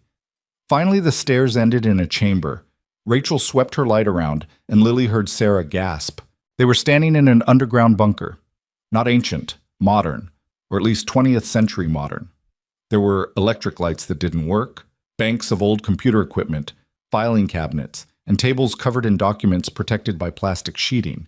And in the corner, barely visible in the flashlight beams, was a cot with what looked like a body lying on it. Ethan moved toward it like a man in a dream. Rachel grabbed his arm. "Wait, let me check it first." But Ethan pulled free and continued forward. He knelt beside the cot, and in the combined light of multiple flashlights, Lily could see what he was seeing. A skeleton, mostly.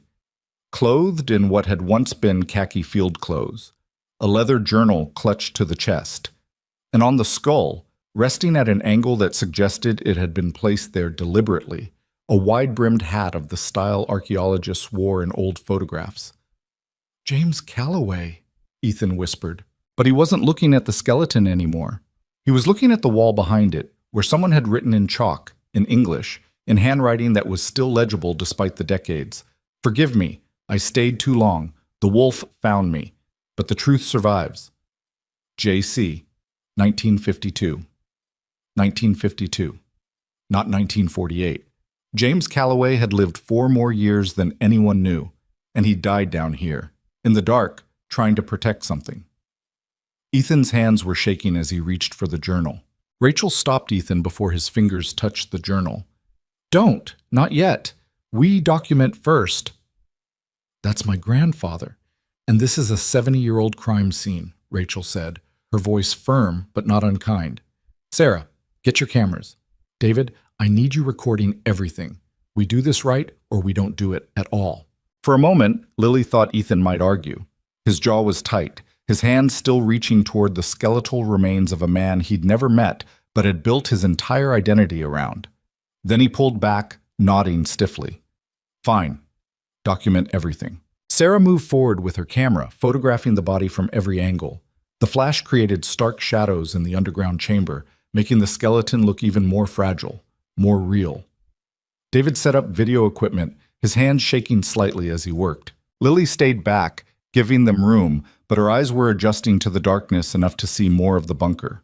The filing cabinets lining the walls, the old computer terminals that looked like they belonged in a museum, stacks of papers and maps and what looked like geological surveys.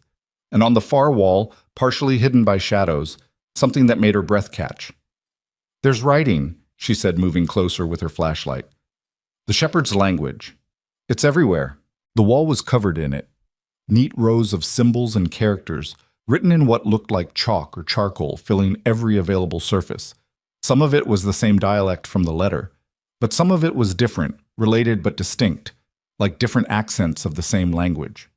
"Can you read it?" Ethan asked, coming to stand beside her. "Some of it. It's like..." Lily traced one line with her finger, careful not to touch the actual writing. "It's a record. Names, dates, locations. He was documenting something. The speakers, maybe? The last people who knew this language? Why would he hide that down here?" "I don't know. Unless..." Lily moved to another section, where the writing was denser, more urgent looking. "Unless he was documenting something else, something people didn't want documented." She started reading aloud slowly, translating as she went. August 1949. Met with tribal elder Rashid ibn Khalil. He confirms the southern boundary markers correspond to pre-1920 territorial claims. The oil surveys being conducted by Anglo-Persian are deliberately ignoring these ancestral boundaries. When confronted, the company representative threatened violence if the information was published. Ethan had gone very still beside her. "Keep going." November 1949. 3 of my informants have disappeared. Local authorities claim they relocated voluntarily, but their families report men in Western clothes came asking questions about the old languages, the old treaties. "I'm moving the documentation underground. If anything happens to me, at least the record will survive." Lily's voice faltered. She moved to the next section. March 1950. My brother visited. He's not really my brother anymore. They've gotten to him. The wolf in shepherd's clothing. He says the family is worried that I should come home, that this research isn't worth the risk. But I can see it in his eyes. He knows what I've found. He knows it threatens everything the foundation has built. He didn't say the words, but I heard them anyway. Stop digging or disappear. His brother, Ethan said, his voice hollow. That would be... Your great-uncle, Sarah finished, coming over to join them. Thomas Calloway. He ran the foundation after James disappeared. After James was murdered, Ethan corrected, staring at the wall. Because that's what this is, isn't it? My grandfather didn't die in a sandstorm. He was killed by his own brother to protect oil interests. We don't know that for certain, Rachel cautioned. But Lily was already reading the next section, and her voice came out barely above a whisper. May 1952. He found me. Thomas found me. Not by accident. Someone told him where to look. He came with 2 others, men I didn't recognize. They said if I gave them the documentation, the treaties, the linguistic evidence, they'd let me live. I told them it was already too late, that I'd sent copies to universities, to newspapers, to anyone who would listen. Thomas smiled. He said they'd been intercepted, every copy, every letter, every photograph. Then he asked if I had any final words for my family. I told him they should beware the wolf beside the well. The writing stopped there. The rest of the wall was blank. The silence in the bunker was absolute. Even the sound of their breathing seemed too loud. Finally, Ethan spoke. He wrote that letter knowing he was about to die, knowing his brother was about to kill him, and he made it cryptic enough that Thomas wouldn't understand it, but specific enough that someday someone might. Someone who knew the shepherd's language, Lily said. Someone who would recognize the warning. My father never mentioned any of this, Ethan said. Never said a word about his uncle being involved in his grandfather's death. Either he didn't know, or he was protecting the family reputation, Sarah finished. Mr. Calloway, do you understand what we're standing in? This isn't just about your grandfather anymore. This is evidence of corporate conspiracy, murder, and the systematic suppression of indigenous land claims. If we bring this to light, we have to bring it to light, Ethan interrupted. That's not a question. It should be, Rachel said sharply, because the people who killed James Calloway are either dead or very old, but the institutions they protected are very much alive, and they have lawyers and money and connections that we don't. You go public with this. You're declaring war on some very powerful interests. Good, Ethan said, and there was steel in his voice now. Because they killed my grandfather and lied about it for 78 years. I'm done protecting the family reputation. I'm done pretending the Foundation's legacy is anything other than blood money. Marcus, one of the security team members who rarely spoke, cleared his throat. We've got movement outside, 2 vehicles approaching from the west, maybe 3 kilometers out. Everyone went still. How many people? Rachel asked, already moving toward the stairs. Can't tell from here, but they're coming fast. Meridian Heritage, Ethan said grimly. They knew we were coming. Or someone told them, Rachel countered. She turned to her team. Jin, Marcus, defensive positions at the entrance. Everyone else, start packing up everything we can carry. Documents, the journal, anything that proves what happened here. We've got maybe 15 minutes before they arrive. We can't leave him, Ethan said, looking at his grandfather's remains. We don't have a choice. I'm not leaving him down here to be buried again, not after... Ethan's voice cracked. Not after everything. Sarah put a hand on his arm. We'll take the journal, the documents, the physical evidence. That's what matters. That's what he died protecting. He matters too. I know. But the living matter more right now, and if we don't move, we're all going to end up staying here with him. That seemed to get through. Ethan grabbed the journal from his grandfather's skeletal hands, careful, reverent, and then started helping David collect papers from the filing cabinets. Lily went to the wall and started photographing the writing with her phone, knowing that pictures might be all they'd get. Sarah was doing the same with a professional camera, moving methodically along the walls, capturing every line of text. There are treaties here, she said, her voice tight with excitement despite the urgency. Actual physical treaties signed in the 1920s and 30s. These define territorial boundaries that would completely change current oil extraction rights. If these are authentic, they're authentic, Lily said, reading another section, and they're explosive. This one gives water rights to 3 tribal groups that currently have no legal claim to the aquifers beneath their land. And this one... She stopped, her blood running cold. This one was signed by representatives from Britain, France, and the Ottoman Empire in 1919. It was supposed to be registered with the League of Nations, but was never filed. Someone buried it. How much is this worth? David asked, shoving papers into a waterproof bag. Billions, Sarah said flatly. Maybe tens of billions if the territorial claims hold up in international court. No wonder someone wanted it buried. Rachel appeared at the bottom of the stairs, breathing hard. They're here. 4 vehicles, maybe 15 people, all armed. They're setting up a perimeter. Can we get past them? Ethan asked. Not in the trucks. They've got us boxed in. Then we go out the back, Lily said. Everyone turned to look at her. There has to be another exit. James couldn't have survived down here for 4 years without ventilation, without supplies. There has to be another way in and out. Sarah's eyes widened. She's right. A bunker this size would need multiple access points. Start looking for... Here, Jin called from the far corner. He'd moved a stack of crates aside, revealing another doorway, narrower than the main entrance. Tunnel. Heads east. How far does it go? Rachel asked. Only one way to find out. They could hear voices now from above, shouting in Arabic and English. Someone had found the entrance they'd dug out. Move, Rachel ordered. Now, take everything you can carry and go. I'll hold them off long enough for you to get clear.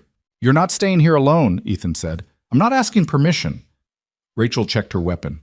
Marcus Jin, you're with me. Everyone else goes. That's an order. Rachel, Mr. Calloway, I was hired to keep you alive. That's what I'm doing. Now go before I have to shoot you myself to keep you from being stupid. There was no time to argue. Ethan grabbed as many documents as he could carry. Sarah took the camera and her equipment. David had 2 bags of papers and drives. Lily had her phone full of photographs and her father's notebook and the journal clutched to her chest. They ran into the tunnel. Behind them, Lily heard the first gunshots. Not close, but not far enough away either. Rachel's voice shouting orders. Return fire. The tunnel was narrow and dark and seemed to go on forever. They ran with flashlights bouncing, stumbling over loose rocks, the bags of documents banging against their legs. Lily's lungs burned. Her legs screamed. But she kept moving because stopping meant dying, and she hadn't come all this way to die in a hole in the desert. After what felt like hours but was probably only 10 minutes, the tunnel opened into another chamber. This one was smaller, rougher, more cave than bunker. And at the far end, daylight leaked through cracks in a collapsed ceiling. There, Sarah gasped, pointing. We can climb out through that. They scrambled up the rubble, pushing and pulling each other, dropping documents and having to go back for them. The gunfire behind them had intensified. Lily tried not to think about Rachel and her team, tried not to imagine what was happening back in that bunker. They emerged into blinding sunlight on the far side of the sleeping Camel Rock Formation. Yusef was there with one of the trucks, engine running. Get in, he shouted. Now! They threw themselves and the bags into the truck bed.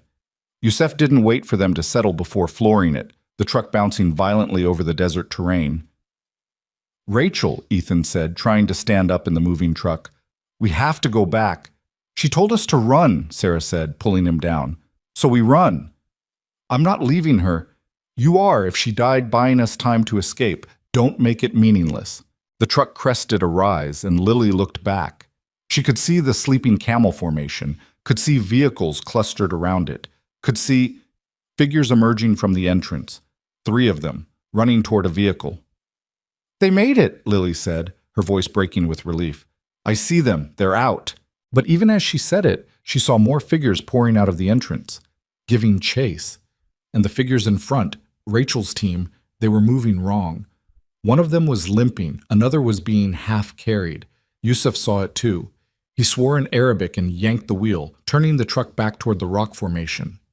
What are you doing? David yelped. Leaving no one behind, Yusuf said grimly. Hold on. The truck bounced and skidded across the sand. They were closing the distance. Lily could see Rachel now, could see Marcus dragging Jin, could see blood. Yusuf brought the truck alongside them. Rachel didn't hesitate. She shoved Jin into the truck bed, then Marcus, then hauled herself up. She had blood on her face and her left arm hung at an odd angle. Drive, she shouted. Yusuf drove. Behind them, their pursuers had reached their own vehicles. Engines roared to life. They're following, David said, stating the obvious in a voice pitched high with fear. How many vehicles? Rachel asked, trying to tie a tourniquet around Jin's leg with her good hand. Lily moved to help her.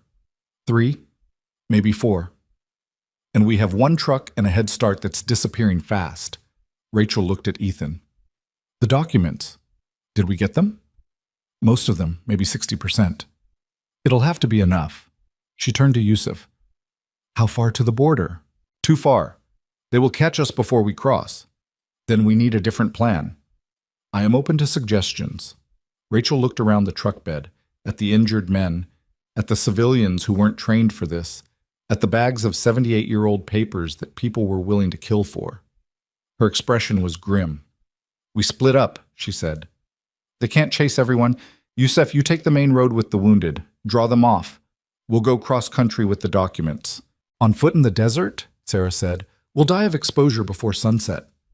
Not if we're fast and smart. Rachel pulled out a GPS unit.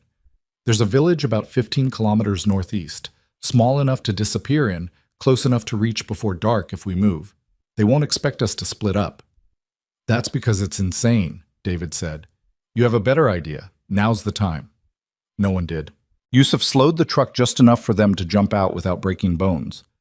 Rachel went first despite her injured arm, then helped the others down. Ethan, Sarah, Lily, David, all of them tumbling into the sand with bags of documents and equipment. Yusuf, Rachel called up to him. Get them to safety. We'll make contact when we can. Yusuf nodded once, his face set. Then the truck was accelerating away, kicking up a plume of dust that temporarily hid them from the pursuing vehicles. Move, Rachel said. Northeast, stay low. Don't bunch up. If they have long-range weapons, I don't want us all taken out with one shot. They moved, running at first, then jogging when the sand and heat made running impossible. The bags were heavy, the sun was brutal. Lily's mouth went dry within minutes, and they'd barely brought any water. Behind them, the sound of engines faded as the pursuit followed Yusuf's truck. Rachel's gamble had worked. For now. But they were still in the middle of a desert with limited supplies, no real plan, and bags full of documents that proved powerful people had committed murder and fraud. How's your Arabic? Rachel asked Lily as they trudged through the sand. Non-existent. I know some written dialects but can't speak modern Arabic. Perfect. So we have no translator, limited water, no extraction plan, and we're in a country where we're not supposed to be. Rachel laughed, sharp and bitter. This is officially the worst op I've ever been on, and I once got shot in Kandahar. We could bury the documents, David suggested, mark the location, come back later, and trust that someone else won't find them first. Ethan shook his head. No. We carry them out, or we die trying. I vote for carrying them out, Sarah said, just for the record. They walked for hours. The sun climbed higher, turning the desert into a furnace. Lily's shirt was soaked with sweat. Her legs felt like they might give out at any moment. The bag she was carrying seemed to gain weight with every step. But she kept moving. They all did. Rachel checked her GPS periodically, making small course corrections. Village should be over the next rise, she said when the sun was starting to descend. Another 30 minutes, maybe? They crested the rise and found themselves looking down at a small cluster of buildings nestled in a valley. Smoke rose from cooking fires. Children played in the dusty street. It looked almost normal. We need a story, Sarah said. We can't just walk in there covered in blood and carrying stolen documents. Archaeologists, Ethan said. Our vehicle broke down. We're looking for water and a way to contact our university. And the blood? David asked, gesturing to Rachel's arm and the stains on her clothes. Accident. Cave collapse. We were exploring ruins. It was thin. It probably wouldn't hold up under scrutiny, but it was what they had. They walked into the village as the sun was setting. People stared at them. 5 Westerners stumbling out of the desert wasn't exactly a common sight. An elderly man approached, speaking in rapid Arabic. Rachel responded in what little Arabic she knew. The man frowned, then called out to someone else. A younger woman emerged from one of the buildings, her headscarf bright against the dusty surroundings. She spoke English, accented but clear. You're lost?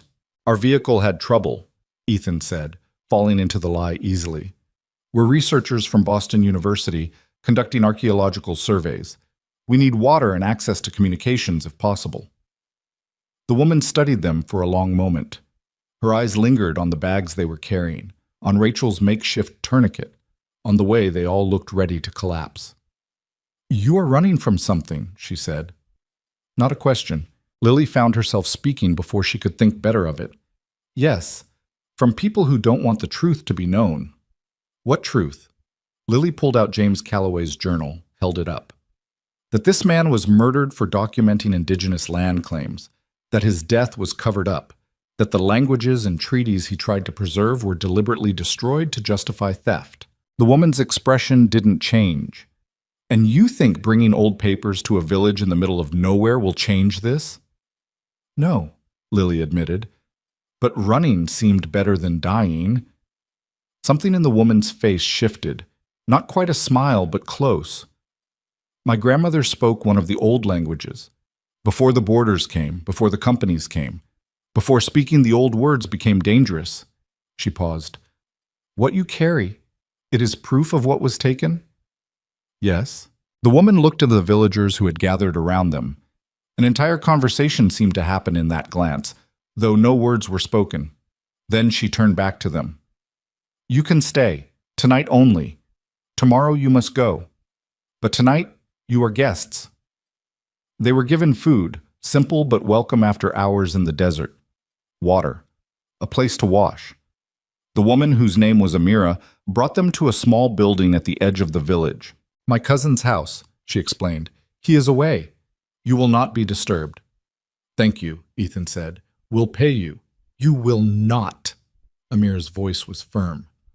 My grandmother died still speaking words that no one else understood, because people like those you run from decided her language was inconvenient. If what you carry honors her memory, then that is payment enough. After she left, they collapsed. Even Rachel, who seemed like she could run forever, sat heavily against a wall. We need to get Jin real medical attention, she said.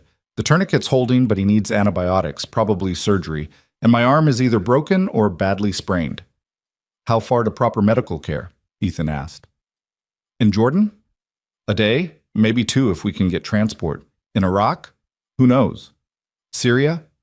Rachel shook her head. We're in the middle of nowhere, Mr. Calloway. Medical care isn't exactly the priority right now. Survival is. Sarah had spread out the documents they'd rescued on the floor, organizing them carefully. We need to photograph everything, she said. Get it digitized and uploaded before something happens to the physical copies. David, can you... On it, David said, already pulling out his equipment. I can create an encrypted backup and store it on multiple servers. If the documents are destroyed, at least we'll have the evidence. They worked through the evening, David scanning documents, Sarah cataloging them, Lily translating the sections in the shepherd's language, creating a comprehensive record of what James Calloway had documented. And Ethan sat with his grandfather's journal, reading it page by page, his expression growing harder with each entry. Finally, he looked up. My great-uncle Thomas didn't just kill my grandfather. He built the entire modern foundation on the documents he stole, the cultural preservation initiatives, the historical archives, the academic grants. All of it was funded by oil money from wells that were drilled on stolen land. My family's entire legacy is built on a lie. What are you going to do? Lily asked quietly. Ethan was silent for a long time. Then he said, I'm going to burn it all down. The foundation, the reputation, everything. I'm going to tell the truth, even if it destroys us. That's a lot to sacrifice, Sarah said. My grandfather sacrificed his life for this truth. The least I can do is sacrifice my family's reputation. Lily thought about her own father, about what he'd lost trying to tell a truth that no one wanted to hear, about how satisfying it would be to finally have proof that he'd been right all along.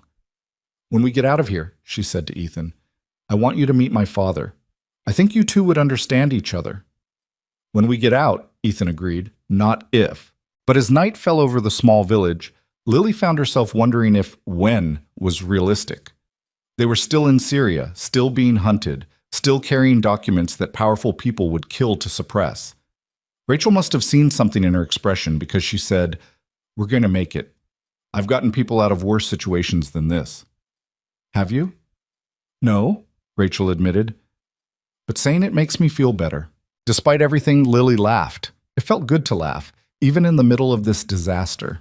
They took turns sleeping, keeping watch in shifts. When it was Lily's turn, she sat by the window and stared out at the desert stars.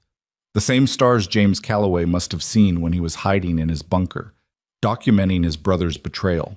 The same stars that had watched this land change hands and names and borders, while the people who actually belonged here were erased from the official records.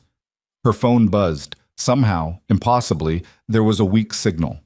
A text from her father. Still alive. She typed back, For now. We found him. Found everything. You were right about all of it.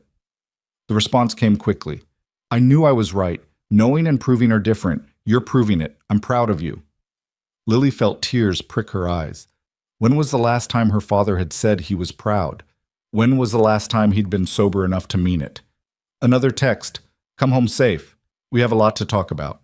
I will, Lily typed back. Then, because she might not get another chance, I love you, Dad.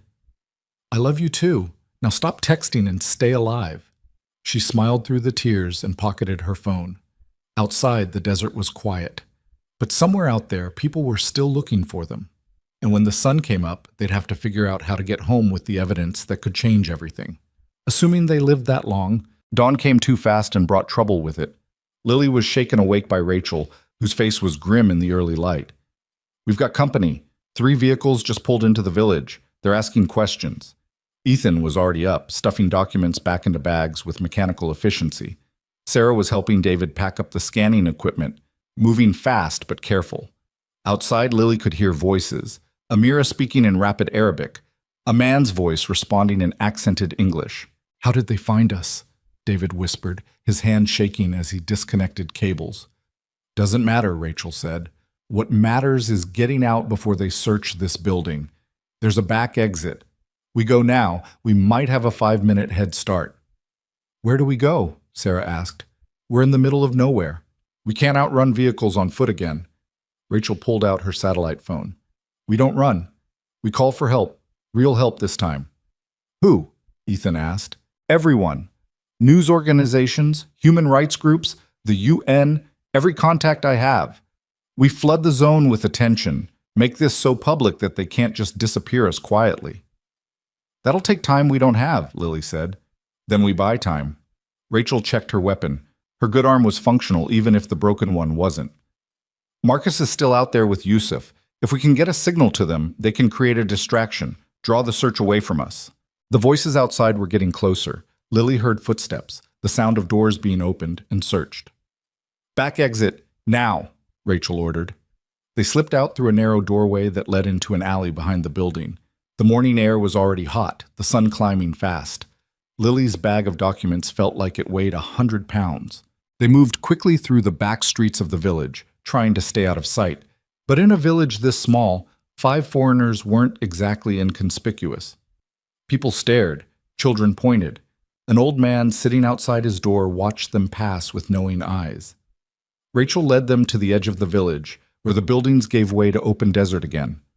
"We need to get to higher ground," she said, scanning the terrain. "Somewhere we can see them coming and defend if necessary." "Defend?" David's voice cracked. "With what? You've got 1 working arm and 1 gun. They've got vehicles and probably a lot more firepower." "Then we better hope it doesn't come to a firefight." Rachel pulled out the satellite phone and started making calls. First call went to a number in Washington. Rachel spoke quickly, urgently. "This is Morrison. Asset number 773. I need immediate extraction from Syria." "Yes, Syria. I know the optics are bad. I don't care. We have critical intelligence related to the Callaway investigation. Multinational corporate fraud, murder, suppressed indigenous land claims. We have physical evidence and we're being actively pursued by hostile forces. I need extraction and I need international media coverage to keep us alive long enough to get it." Lily couldn't hear the response, but Rachel's expression suggested it wasn't encouraging. "I understand the complications," Rachel said tersely. "But if we die out here with this evidence, you lose the only concrete proof of oil treaty fraud in the region. So either send extraction or explain to Congress why you let American citizens get killed protecting evidence of corporate war crimes." She paused. "That's what I thought. We'll send coordinates. You have 4 hours before we're either captured or dead." She hung up and immediately dialed another number. This time her tone changed, less military, more personal. "Jake, it's Rachel. I need a favor, a big one." She explained the situation in quick, efficient terms. "Can you get Guardian or Reuters on this?" "Good. Tell them we have documents proving the Callaway Foundation was built on stolen land claims and that James Callaway was murdered by his own brother in 1952. Yes, murdered. We have the body, the journal, the whole thing. If they want the story, they need to put eyes on us. Make us too visible to kill quietly." She made 6 more calls. Human rights organizations, independent journalists, academic institutions, each time laying out the same basic facts: evidence of historical fraud, murder, suppression of indigenous rights, currently being pursued by unknown hostile forces in Syria. By the time she finished, they'd moved to a rocky outcrop that gave them a view of the village and the desert beyond. Lily could see the vehicles that had arrived, expensive SUVs that looked out of place in this rural setting. Men in tactical gear searching buildings systematically. "How long until help arrives?" Ethan asked. "If we're lucky, 4 hours. If we're not, Rachel shrugged with her good shoulder. We might be on our own. Then we make a stand here, Ethan said. We've got high ground, visibility, and evidence worth protecting. We've got 5 people, limited water, and 1 weapon, Sarah corrected. That's not making a stand. That's dying slowly. You got a better idea? Before Sarah could answer, Lily's phone buzzed. Another text from her father, but this one was different. I just got a call from a reporter at the Globe. She's asking about indigenous land treaties and the Callaway Foundation. What's happening? Lily looked at Rachel. My father, the media's already calling him. Good, Rachel said. That means word is spreading. The more people who know what we found, the harder it becomes to bury us along with the evidence. Lily typed back quickly. Long story. But yes, we found proof of everything you suspected. Tell the reporter everything you know about the shepherd's language research, about how Damien stole your work, about why those dialects were being suppressed. Make it public. Her father's response. This will destroy what's left of my reputation. They'll say I'm bitter, making things up. Or they'll finally admit you were right all along. Your choice, Dad, but I'm choosing to fight. There was a long pause, then, okay, I'll talk to them. Be safe, Lily. You too. Movement in the village below. The men in tactical gear had stopped searching buildings and were gathering at the edge of town, pointing toward the outcrop where Lily and the others were hiding. They found us, David said, his voice tight with fear. Of course they did, Rachel said. We left tracks. Question is what they do now. The answer came quickly. 2 of the vehicles started moving, heading toward their position. Defensive positions, Rachel ordered. Stay low, stay quiet. Let me do the talking if it comes to that. They crouched behind rocks, watching the vehicles approach. Lily's heart was hammering so hard she thought it might break through her ribs. This was it. This was where they either survived or became another buried story. The vehicles stopped about 50 meters away. Doors opened. 4 men emerged, all armed. But they didn't advance immediately. Instead, one of them raised a megaphone. Mr. Callaway, we know you're up there. We know what you took from the bunker. We're prepared to negotiate. Ethan looked at Rachel, who shook her head. Don't answer. Let them make the first move. We're not here to hurt anyone, Sweising, the voice continued. We just want the documents. Return them and you can walk away. They're lying, Rachel said quietly. The moment we hand over the evidence, we're loose ends. What if we don't have a choice? David asked. We always have a choice. The choice right now is whether we die for nothing or die making sure the truth survives. Those are both terrible choices, Sarah muttered. But before anyone could respond, Lily heard something. A distant mechanical sound, growing louder. Helicopter rotors. Everyone looked up. 2 helicopters were approaching from the north, flying low and fast. Military aircraft, from the look of them. The men below saw them too. The one with the megaphone lowered it, speaking urgently into a radio. Is that our extraction? David asked hopefully. Rachel was watching the helicopters with an expression Lily couldn't read. Maybe, or maybe we just went from bad to worse. The helicopters circled once, then set down in a clear area between the outcrop and the village. Soldiers emerged. Lily counted 8 of them, all armed, all moving with professional precision. And behind them, a woman in civilian clothes who looked familiar. That's Agent Kim, Lily said, recognizing the FBI agent from the coffee shop in Boston. From the investigation. She came herself? Ethan sounded surprised. Or she was already here, Rachel said. This region has been crawling with intelligence personnel for months. The question is whose side she's on. The tactical team that had been approaching their position had stopped, uncertain. Agent Kim walked past them like they were irrelevant, heading straight for the outcrop. When she was close enough to be heard without shouting, she stopped. Mr. Callaway? Ms. Bennett, I need you to come down, all of you. We're offering protective custody and safe passage out of Syria. In exchange for what? Ethan called back. In exchange for your cooperation with an ongoing federal investigation into international oil fraud and the Meridian Heritage Corporation. And the documents we recovered will be entered into evidence, properly documented, authenticated, and used to build cases against everyone involved in the suppression of indigenous land claims and the murder of James Callaway. Rachel leaned close to Ethan. She's offering witness protection, basically. It's a good deal, better than dying on a rock in Syria. But can we trust her? Lily asked. Can we trust anyone? Rachel countered. But right now she's offering extraction and federal protection. That's better odds than we have alone. Ethan looked at the journal in his hands, his grandfather's final words, then at the bags of documents they'd nearly died retrieving, then at the team who'd followed him into this disaster. We come down, he called to Kim. But the documents stay in our possession until we're on American soil, and we get legal representation before we agree to anything. Kim nodded. Acceptable. Come down slowly. Keep your hands visible. The descent from the outcrop felt surreal. Lily kept expecting someone to start shooting, for this to be a trap, for everything to fall apart. But the soldiers maintained a professional perimeter, and Kim waited patiently as they picked their way down the rocky slope. When they reached the bottom, Kim's expression was unreadable. You've caused an international incident. You know that, right? We found evidence of murder and fraud, Ethan said flatly. If that causes an incident, the incident was earned. The Syrian government wants you arrested for illegal border crossing and unauthorized excavation. The Jordanian government wants answers about forged permits.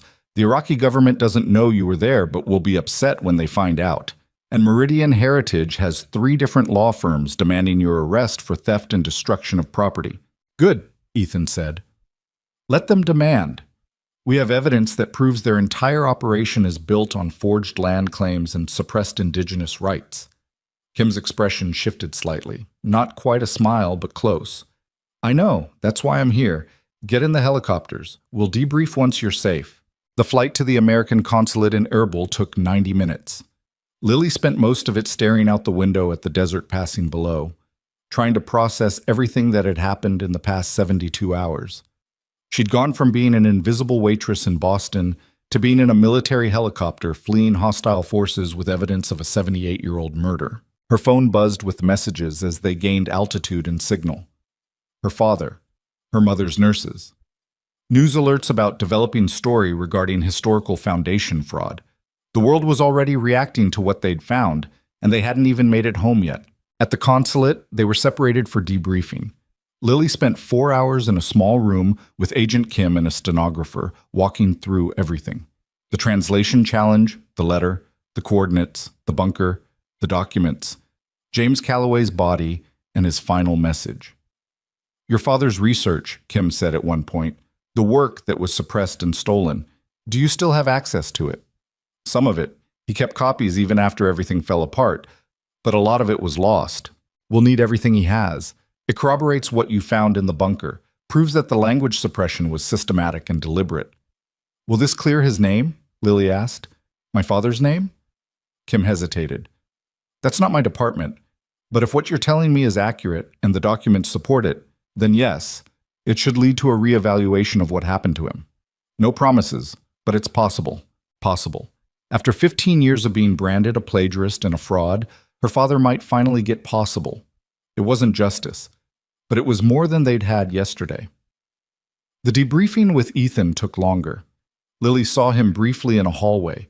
He looked exhausted, hollowed out, but also somehow lighter. Like a weight he'd been carrying his whole life had finally been set down. They want me to testify, he said. Grand jury, probably multiple trials. It's going to take years to sort through all the claims and counterclaims. What about Emma? Lily asked. Your daughter. I called her. She's safe with my sister. When I told her we found her great-great-grandfather, you know what she asked? She asked if he was a good person. Ethan's voice cracked slightly. I gotta tell her yes, that he died trying to protect people who couldn't protect themselves. That's a better story than I thought I'd ever be able to give her. They flew back to the States 2 days later on a military transport. Rachel's arm had been set properly at the consulate. Jen had been transferred to a military hospital in Germany for surgery. Marcus had made it out with Yusuf. They'd led the pursuit on a wild chase through the desert before finally escaping across the Iraqi border. The documents traveled with them in sealed containers, officially entered into federal evidence.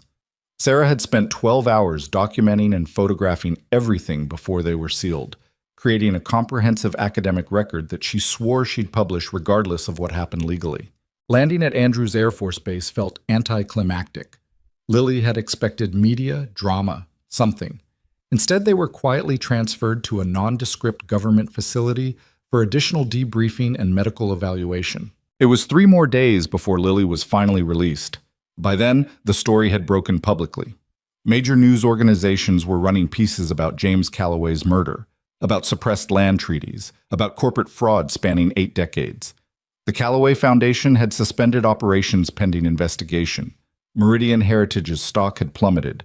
3 board members had already resigned. And Damian Whitmore had been arrested on multiple fraud charges after investigators discovered he'd been selling access to improperly obtained archaeological sites for years. Lily's father was waiting for her when she finally walked out of the federal building. He looked better than she'd seen him in years, sober, shaved, wearing clean clothes. When he saw her, his face crumpled.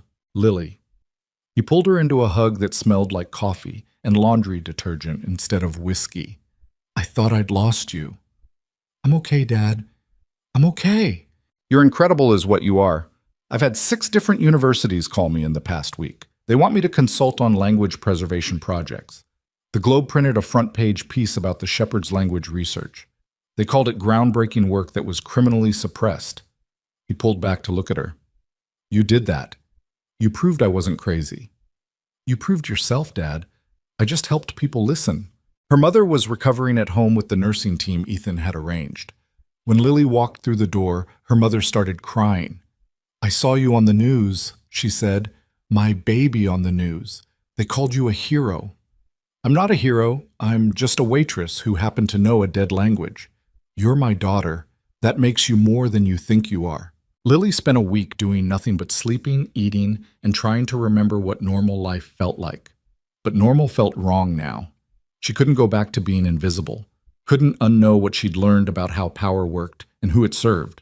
Ethan called 2 weeks after they'd returned. I'm dissolving the foundation, he said without preamble, liquidating all assets. The money will be divided between reparations for the families whose land claims were suppressed and a new organization dedicated to indigenous language preservation. I want you to help run it. I don't have any experience running organizations.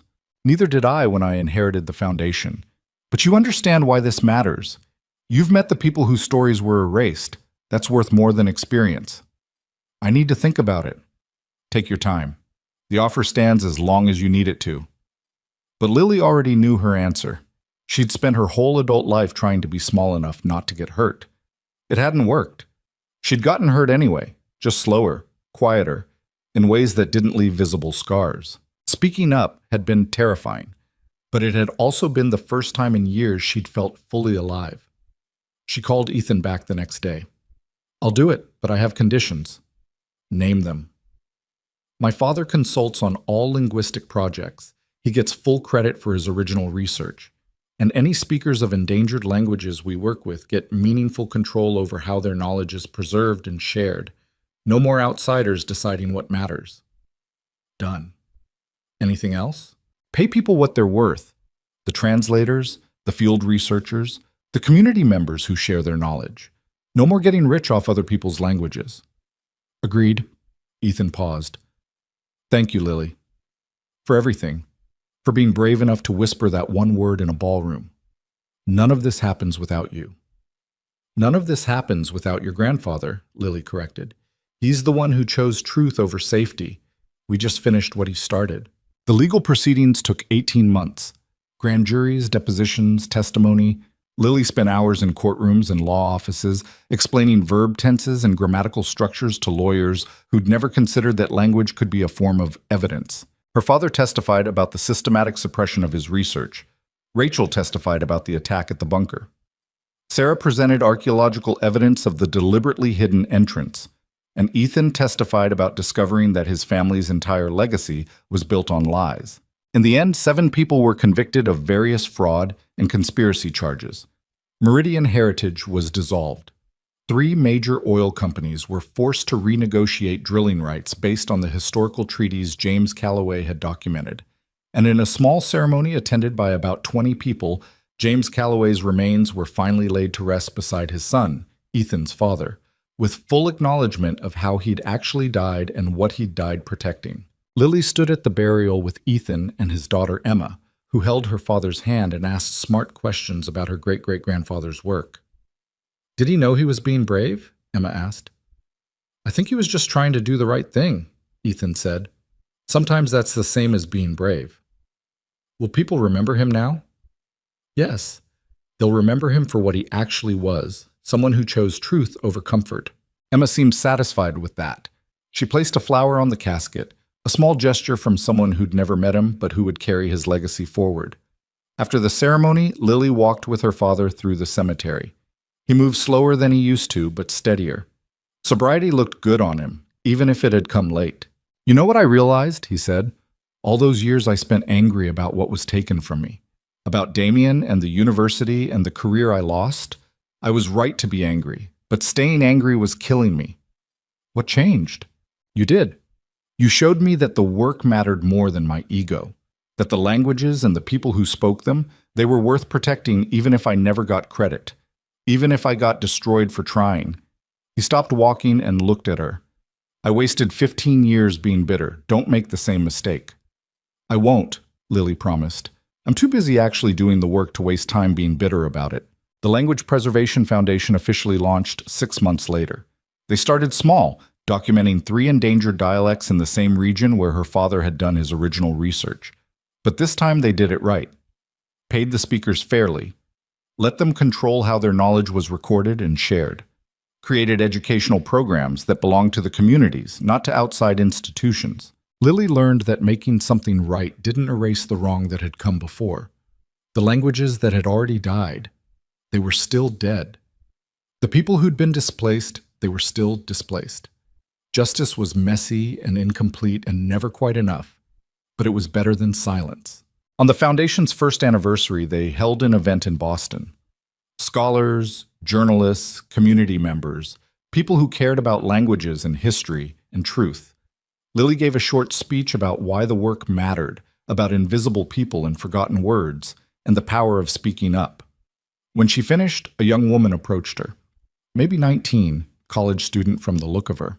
"My grandmother spoke one of the dialects you're documenting," the girl said. "She died before I could learn it. But your team recorded an interview with her cousin last month. I got to hear words I thought I'd never hear again." "I'm glad," Lily said, and meant it. "Can I ask you something? How did you know it was worth the risk, going to Syria, nearly getting killed? How did you know?" Lily thought about that night in the Grand Lexington ballroom, about whispering one word and having her entire life change, about choosing to be visible even though being invisible had felt safer. "I didn't know," she admitted. "I was terrified the whole time, but I realized that staying small and quiet was its own kind of death. At least if I was going to be scared, I wanted to be scared while doing something that mattered." The girl nodded slowly. "Thank you for being brave enough to be scared." That night, Lily had dinner with Ethan and Emma at a restaurant that didn't serve tiny portions on oversized plates. Emma was 9 now, bright and curious and full of questions about everything. "Dad says you used to be a waitress," Emma said between bites of pasta. "I was, at a very fancy hotel."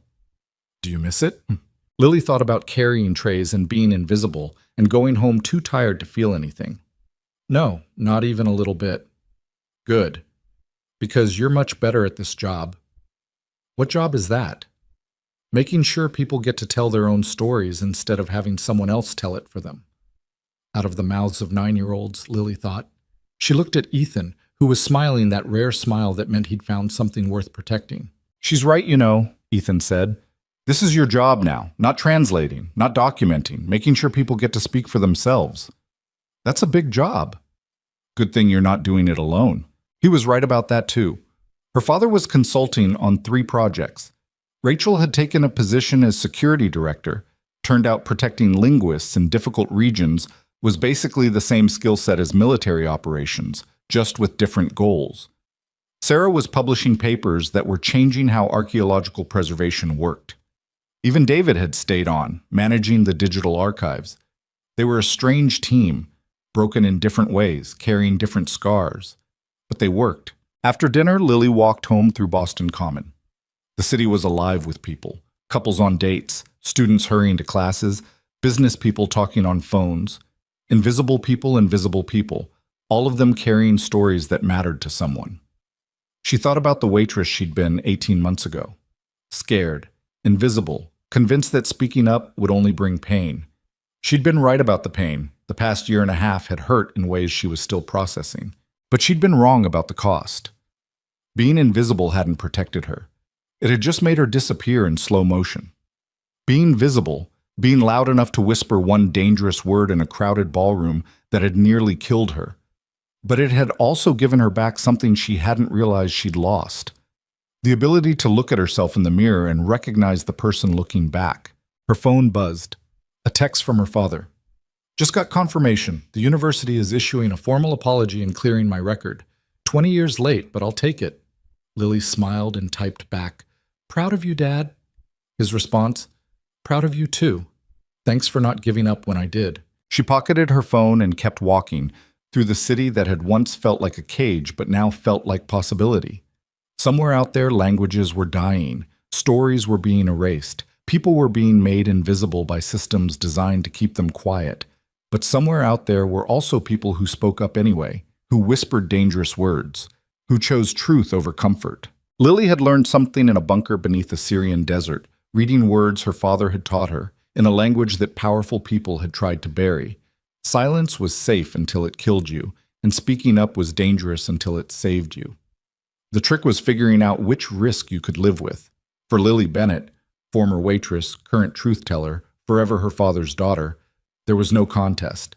She'd take dangerous truth over safe silence every single time. And maybe, just maybe, that was what bravery actually looked like.